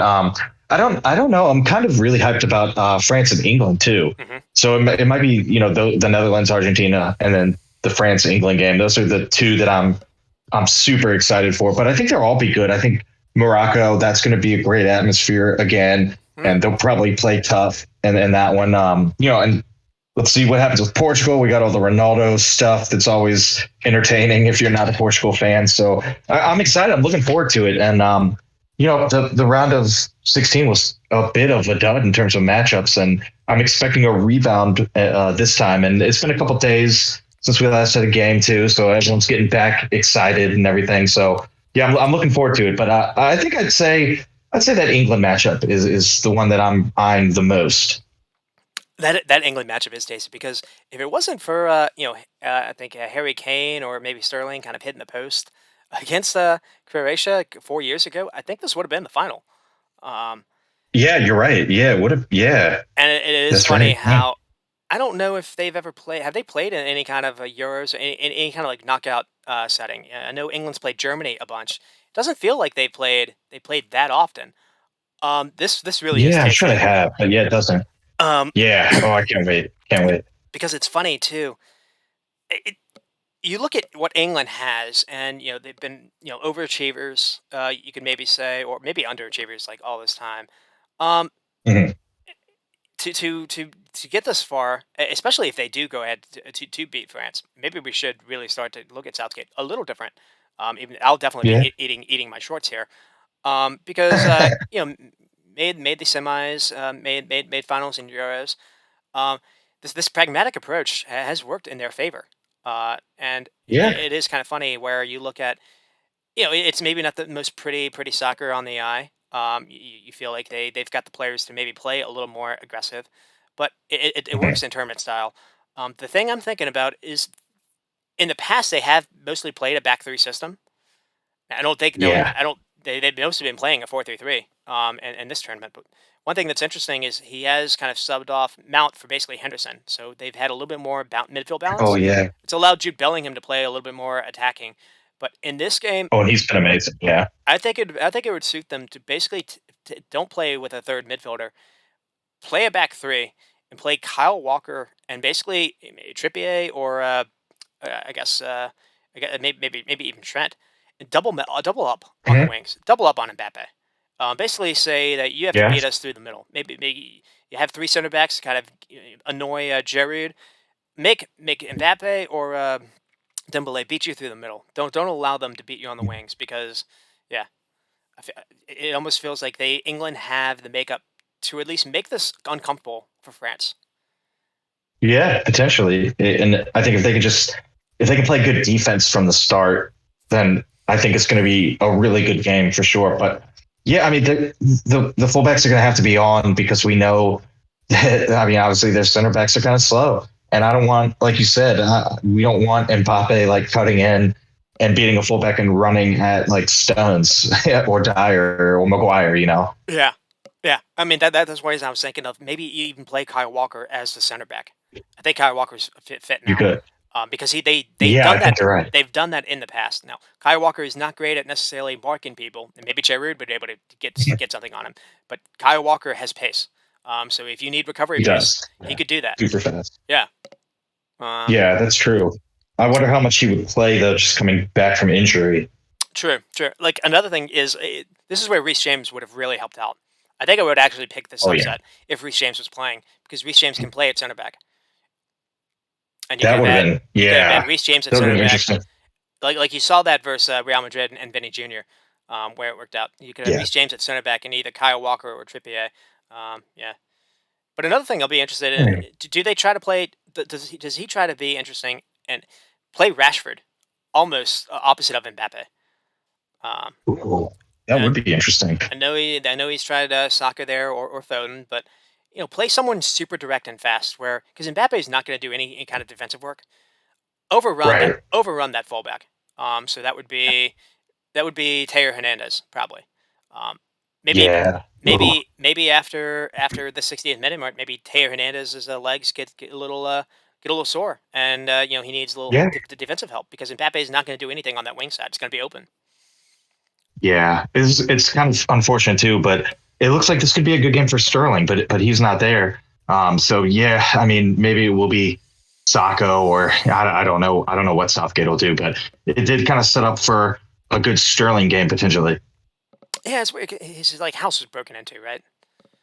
Yeah. Yeah. And I think his wife and kids were home though. So he's like left. Oh, I didn't know about that. Yeah. Uh, Yeah. He left. that is pretty. Yeah. Unfortunately. That is pretty traumatizing. Yeah. So, but I think he is trying to come back. But I don't think he'll be back in time for this one, unfortunately. Let's see. Oh, that's not too bad. All right, so we're only at 2 hours, so we've done worse. Um, yeah, Oh, yeah. this was fun again. I guess the last time we'll talk USA for a little bit. Um, Oh, yeah, that's a bummer. Ugh. I guess for our next show we'll just kind of do a rundown of the quarters, and then kind of set up for the semis, maybe the third round game. Yeah, because they're all going to be good matchups to talk about. Hopefully we get some close games, some hopefully a couple high scoring affairs would be nice too. Oh, yeah, that'll be really disappointing if this is a bunch of duds. Because It would be. It this really would be. this really does feel like a Duke, UNC, Kansas, Kentucky kind of like Elite Eight, essentially. Overhype up. Maybe a Michigan Yeah, State in there. Yeah, just a bunch of blue bloods, essentially with like it Morocco, does. just like Yeah, Morocco with in there. Morocco. Um, all right, man. Well, I guess that's it. So once again want to thank Jeremy, even though he's not going to listen to like any of this. But it's good to good to have him on again. Good to well wishes, and yeah, Rex, good to see you again as well. And I guess Yeah, man, good to be back. yeah. Do you want to like? I guess that's kind of it. I guess do you want to lead us off? Ooh, all right, everybody, ladies and gentlemen, boys and girls, everyone at home, stay squatty. There we go. You stay squatty. All right, Doing the Alex. and stop recording.